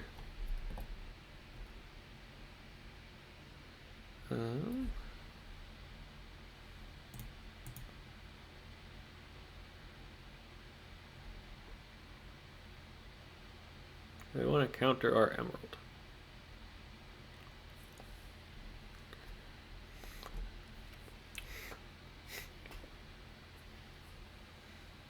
They are considering it.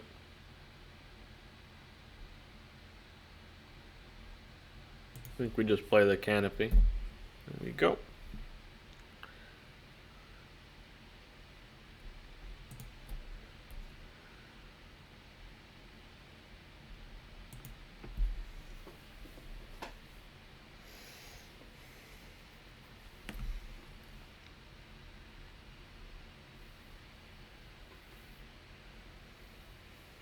Alright, what do they got?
I would have liked to have one of our void mirrors and bubbles.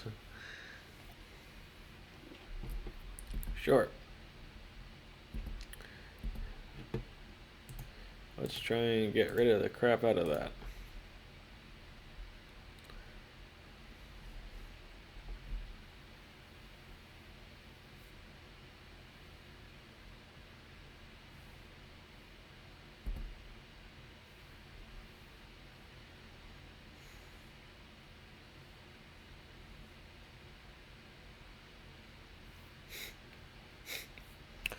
Alright, this is bad.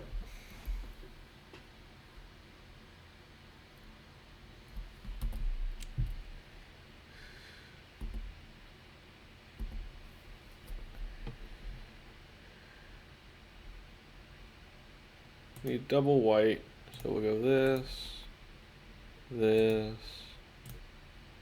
white, white here. And then we pass.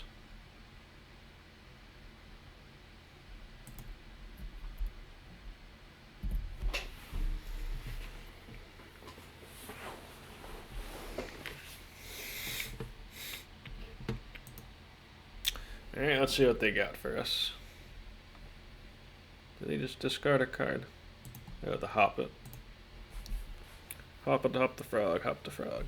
Frog is the hopping. You got it. Please buy Lurrus. Please, please, please, please, please, please, please, please. No, that's bad.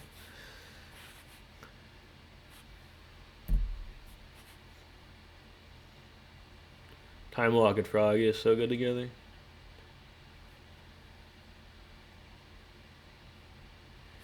Yeah, they can just win combat here, so we have to let this go.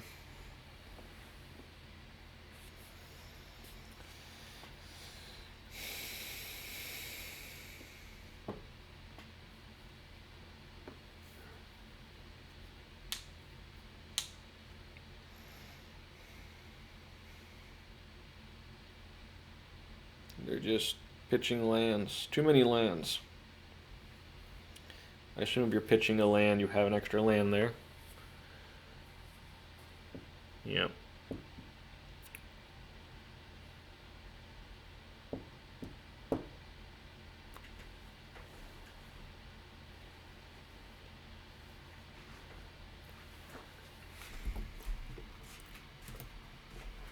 We want to flip. Yay.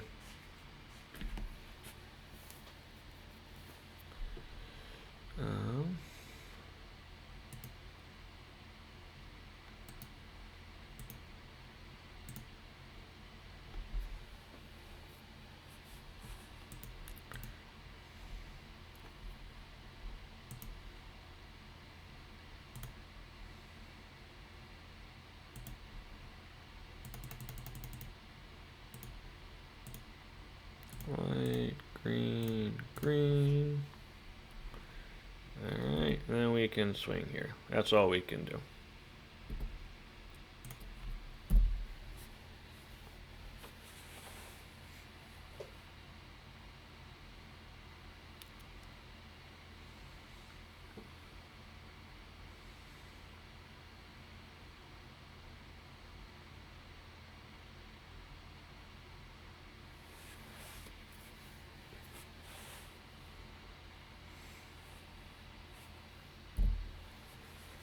Okay.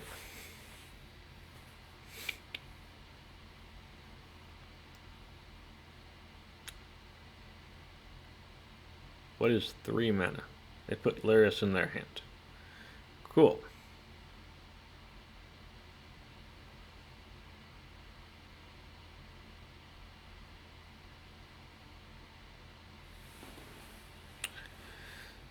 Do they want to attack? They don't want to attack.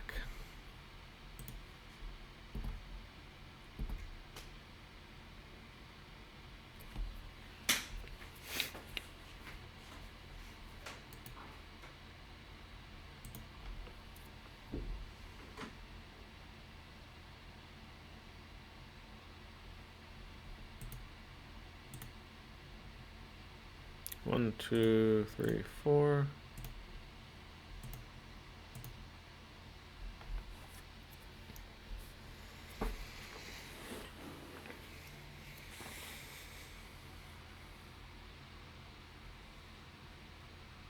Do we want to attack? If they want to kill Leonin Warleader, they have to discard 2 cards. We would get in there for 3, 4, 5, 6, 7, 8, 9. And draw a card.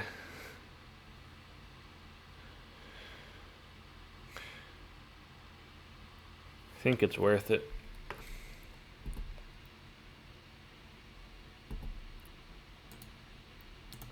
I think we just have to push our advantage at the moment here.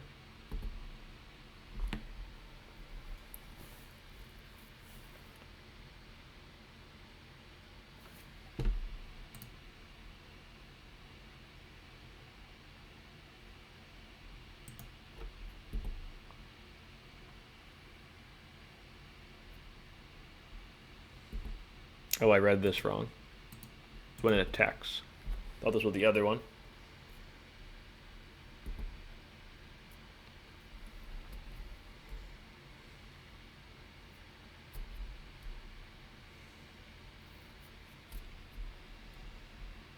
I think I want to draw in response. Yep. Sure. You got it.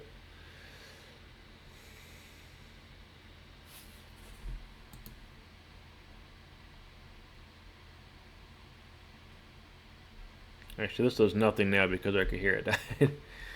Whoopsies.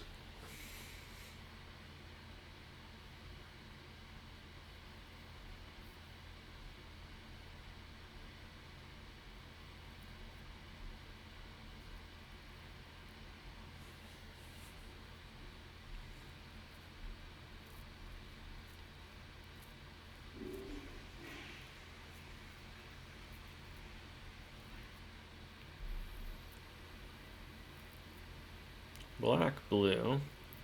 Okay, what you got?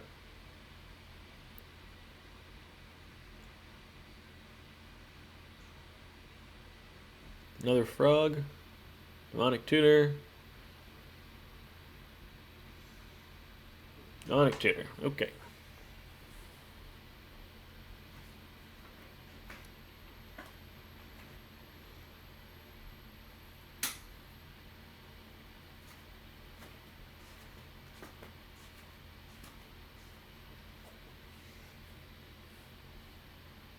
What do you get?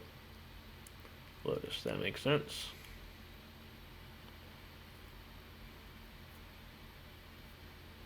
When you play Lurrus, Wasteland, Lurrus.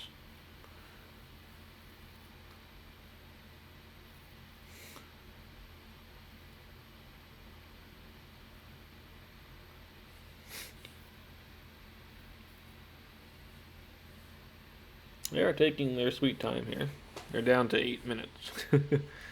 Not even the PO version, so it's not like a big deal. They can just still kill us. And they've got a swords after all this, then we're really fucked. They don't have a swords. We can... What is this?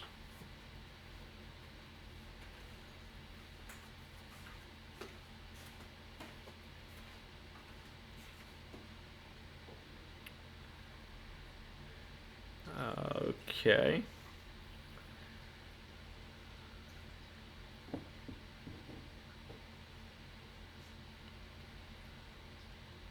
I don't understand that.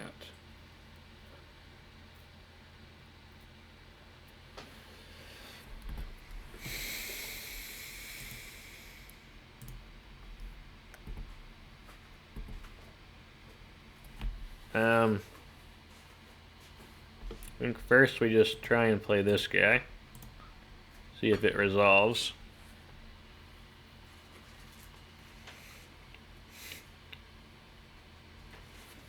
Five.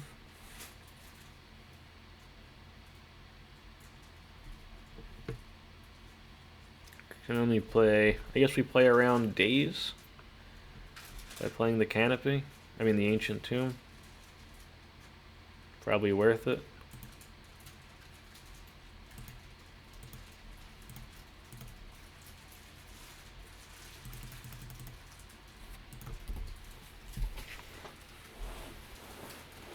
Did they have double force of will? Double force of will would kill us here.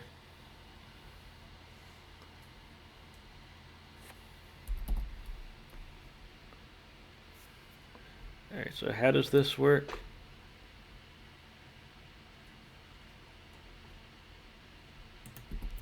I don't actually know how this works. Let's find out together. They all become 3/3s. That's cute.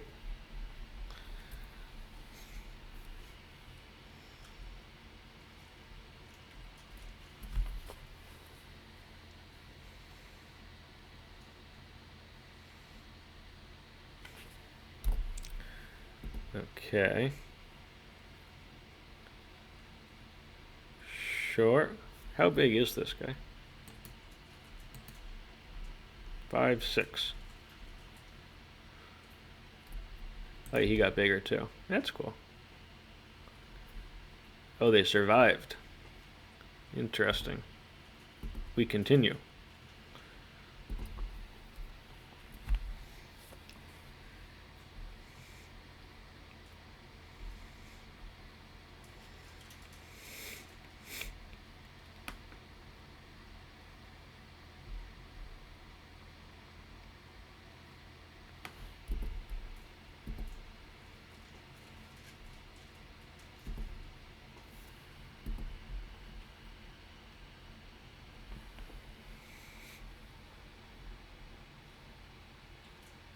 In our upkeep, they waste us, sure.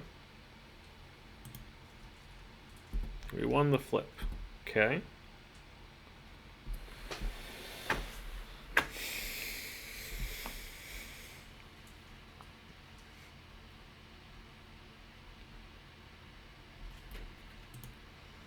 Let's see if I'm going to waste them and see what they do.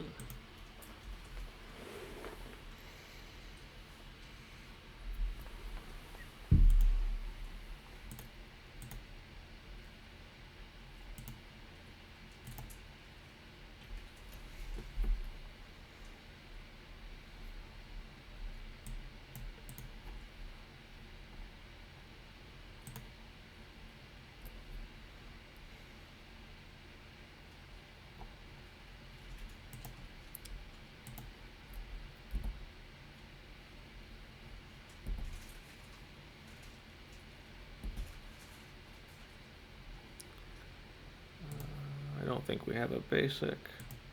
No. And then we can attack.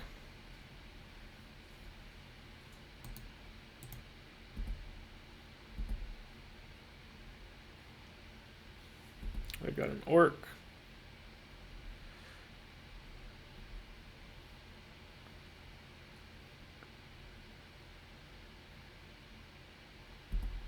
Sure.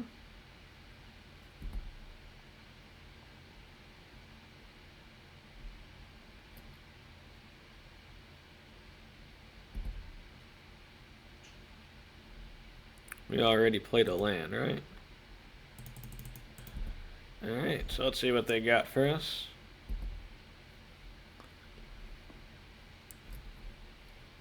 Demonic Tutor, sure.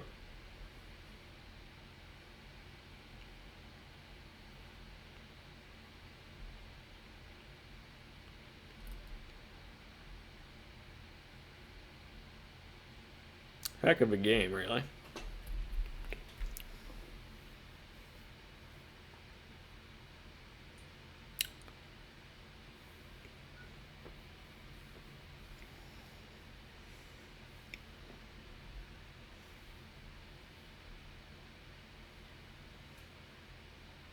Wasteland.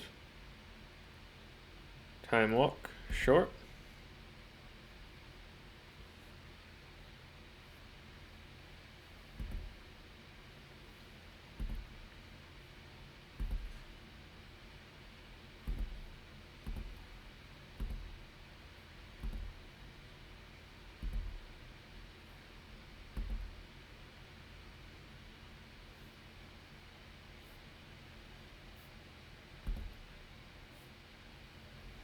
Stock up, okay.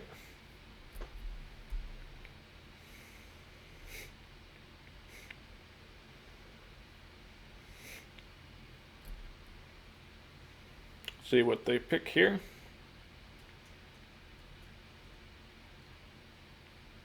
They're still at 2, so they have to try and figure out how to not die to random guys.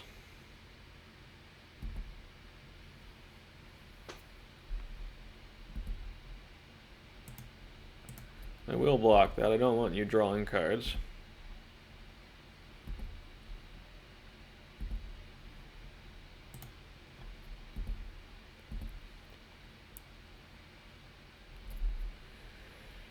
I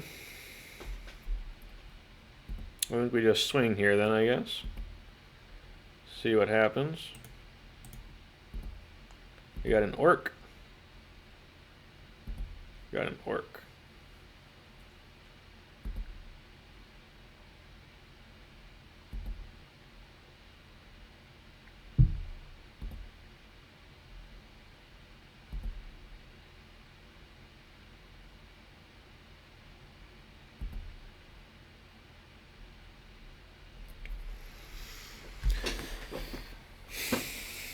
Do I want to waste them, or do I just want to get my flankers down? I think I just want to get my flankers down.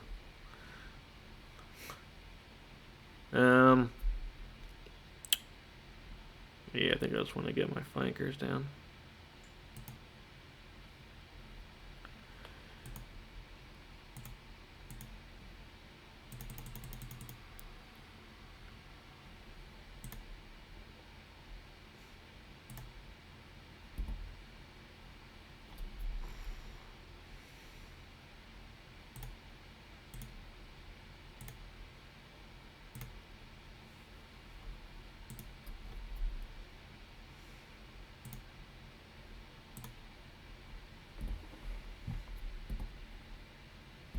Alright, let's see what they got for us here.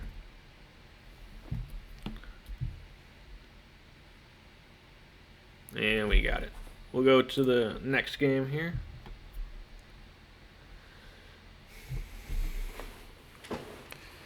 Alright, on the draw, the Void Mirrors aren't as good. I'm going to take out, I think, two of them. And we're going to bring in the Relic-Warders.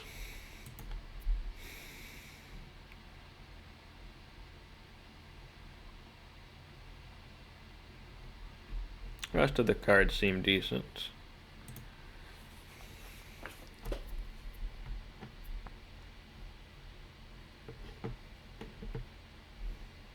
We got our companion here. Alright.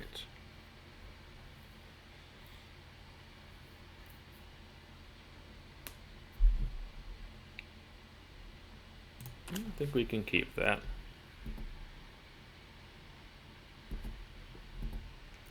I'm just going to go for a cheese strategy here. We've got Wastelands.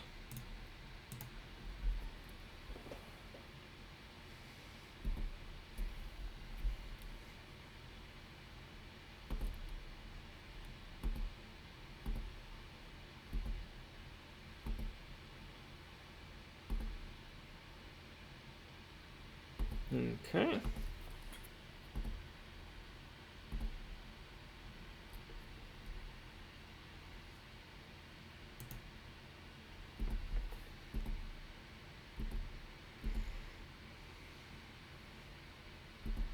You're gonna fetch. Makes sense.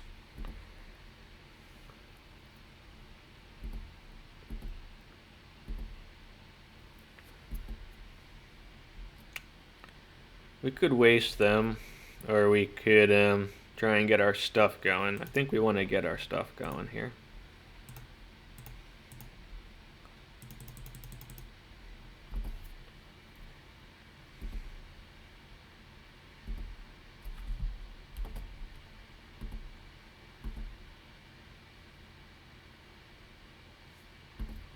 Sure.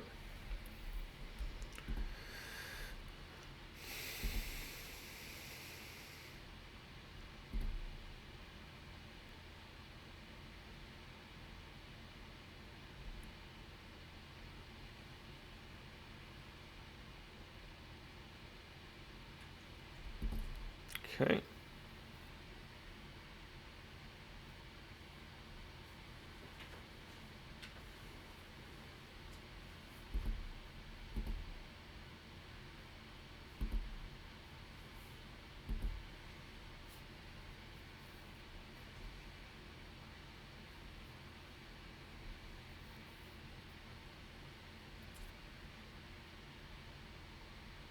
Oh, that's bad for us. Okay. They got the the one-off combo there.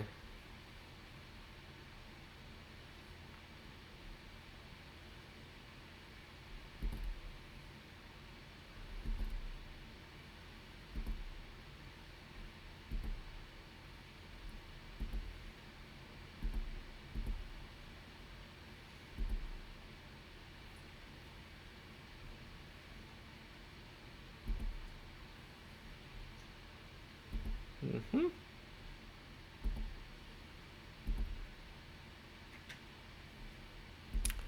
Okay.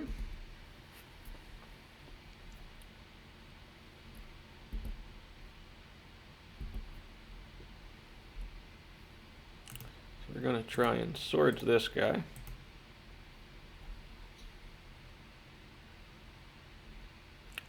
And then play a Wasteland and play our Soul Ring. Hope they got a misstep for that one.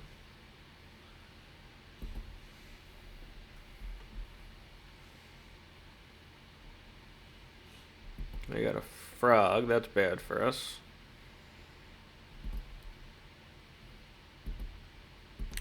Yep.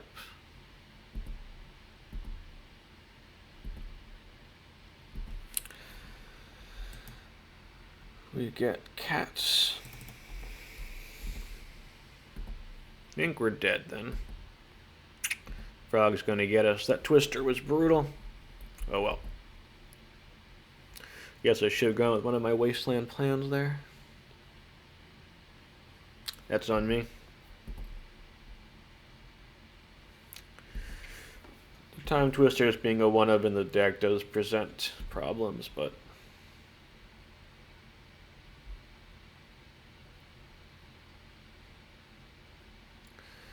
I think I'm not convinced I played it wrong, but that is frustrating.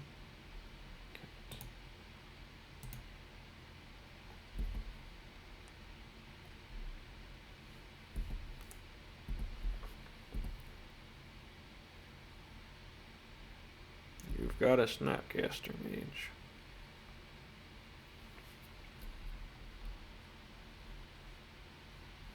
What do you Time Twister? That won't do anything, so.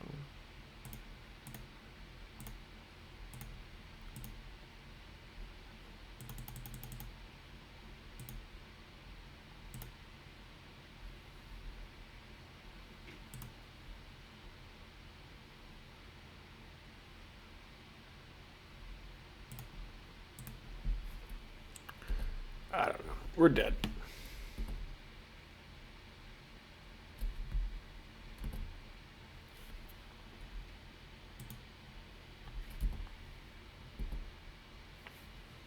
Alright, good game to our opponent here. Little unfortunate match there, but oh well. Okay, pretty good league, I would say, for the Cats deck. Pretty happy with that. Lost a very close one at the end there. Almost a 4-1, but I'm happy with the 3-2. So to recap here, round 1 was against Unlucky Monkey style Lurrus PO, white, blue, black, red with the Forthrlingus and the Otters. That was a strong win there. One of, if not the top deck in the format right now. So very happy to get a win there and see the power of the deck. Even with as I was getting used to my own deck, some little mistakes there. So even with some not great plays as I was learning my own deck, we still managed to win there. I think we could have even got game 2 if I was, if it was later on in the league, but happy with that. Game 2 was against Grixis Tinker Breach. That was an interesting one. I think things just didn't quite line up well enough, and then game 2 they got the Tinker for the Sphinx. We had the answer, then they had the answer for our answer, so it was a close one, but that's also just a very powerful deck, and that can swing that way sometimes, but I definitely do think we have the tools for the matchup. We've got a lot of powerful cards for that deck there, but they got that one. Then we played against Beseech, another strong win. Beseech has been doing really well in the hands of people like Musa Savi, Tony Scaponi, put up a lot of top 8 challenge results recently, so nice to see that win there on top of the Unlucky Monkey style Lurrus PO, 2 of the top decks in the format right now. The Grixis Tinker Breach is still around, but it's kind of fallen out of favor. The Lurrus version is more popular right now. I think we're actually better situated against the Lurrus version, too. Then round 4 against Mono White Initiative, which has fallen out of favor somewhat, but at least in the big events like showcases, and it's still definitely a big player and in the leagues. So it's good to be able to compete with that deck, and I think bringing in all 4 swords, having cards like Voidmere that are very strong game 1, even against Mono White Initiative is good, and having some of the removal like the Stalking Leonin main deck, all quite nice for that matchup. As well as just having a lot of mana and being able to fend off some of their mana denial plans. And then lost a heartbreaking close one there against Lurrus Control in 3, where I felt like we were in a pretty commanding spot game 3 there with the double Wasteland having threats out, but they were able to Orcish Bowmaster into Time Twister and beat us at the end there, game 3. So that can definitely happen, and that's, one of the strengths of the deck is you have that, tutorable Time Twister on win button, in combination with the Orcish Bowmaster, which in general is pretty bad against us, but specifically with the Time Twister combo can be good, as you saw there. So yeah, overall happy with the deck. I guess a couple of things. One, I don't think it's quite fast enough. We've got 3 Ancient Tombs, and then 4 plus the Soul Ring, 5 pieces of fast mana here. So we've got 8 ways of accelerating out a play, and then we've also got Deafening Silence and Bauble, which are just turn 1 plays. So that's 10 ways of doing a powerful thing turn 1. Most of these cards can ramp out, the Voidmere being a kind of what we're trying to do on turn 1 a lot of the time. Bring the game down to our speed. I think that needs to go up a little bit. Not exactly sure how, but the 4th Ancient Tomb is appealing. We'll get to the mana base in a second. The mana base has some issues, it's a bit painful, but I think the 4th Tomb is definitely a consideration. Maybe another Mox or a Mana Dork even. I think the deck has to get a little faster. I think it's just a little bit too slow. There's too many hands we've had where we weren't turn 1 land pass. That's not really acceptable. I think maybe a Chrome Mox. But we don't have a ton of drawing in the deck, so it's a little tough. But I think maybe a Chrome Mox over one of the lands could be good.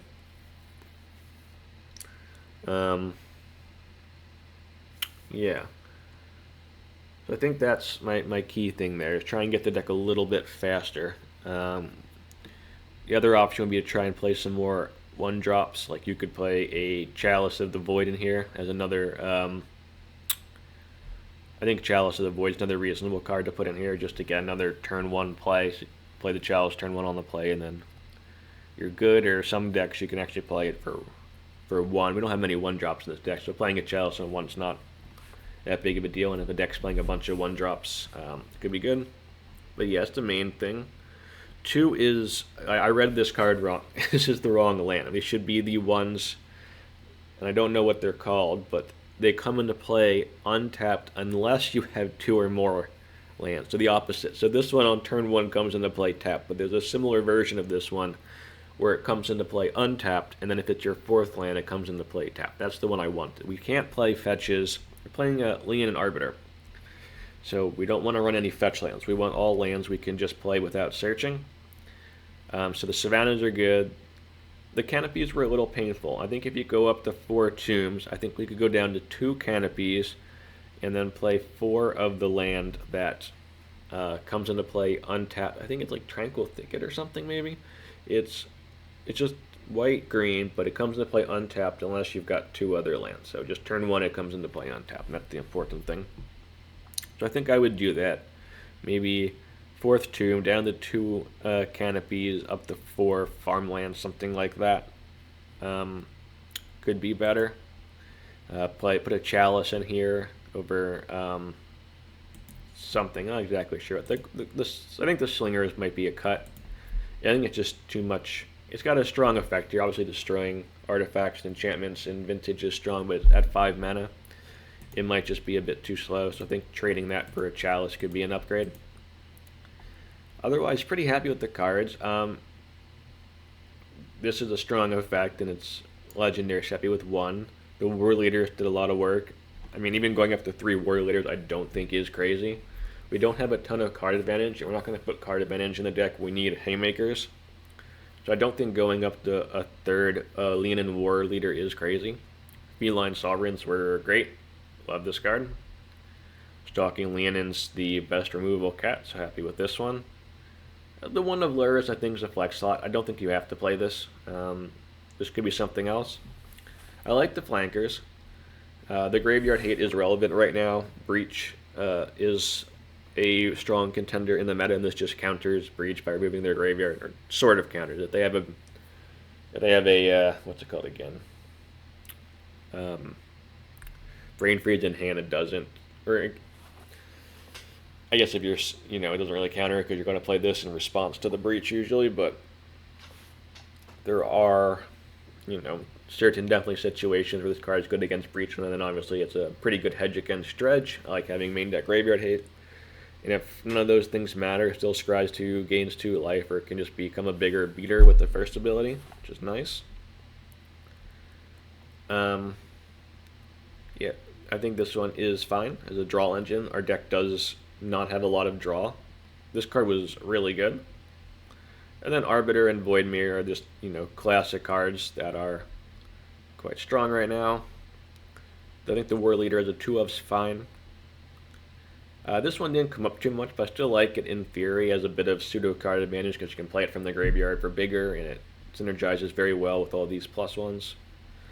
I think Sideboard was fine. Reasonably happy with this. Yeah, overall, not bad. If you got any ideas, let me know down below, and then if you're still here, like and subscribe, that'd be great. Alright, thank you.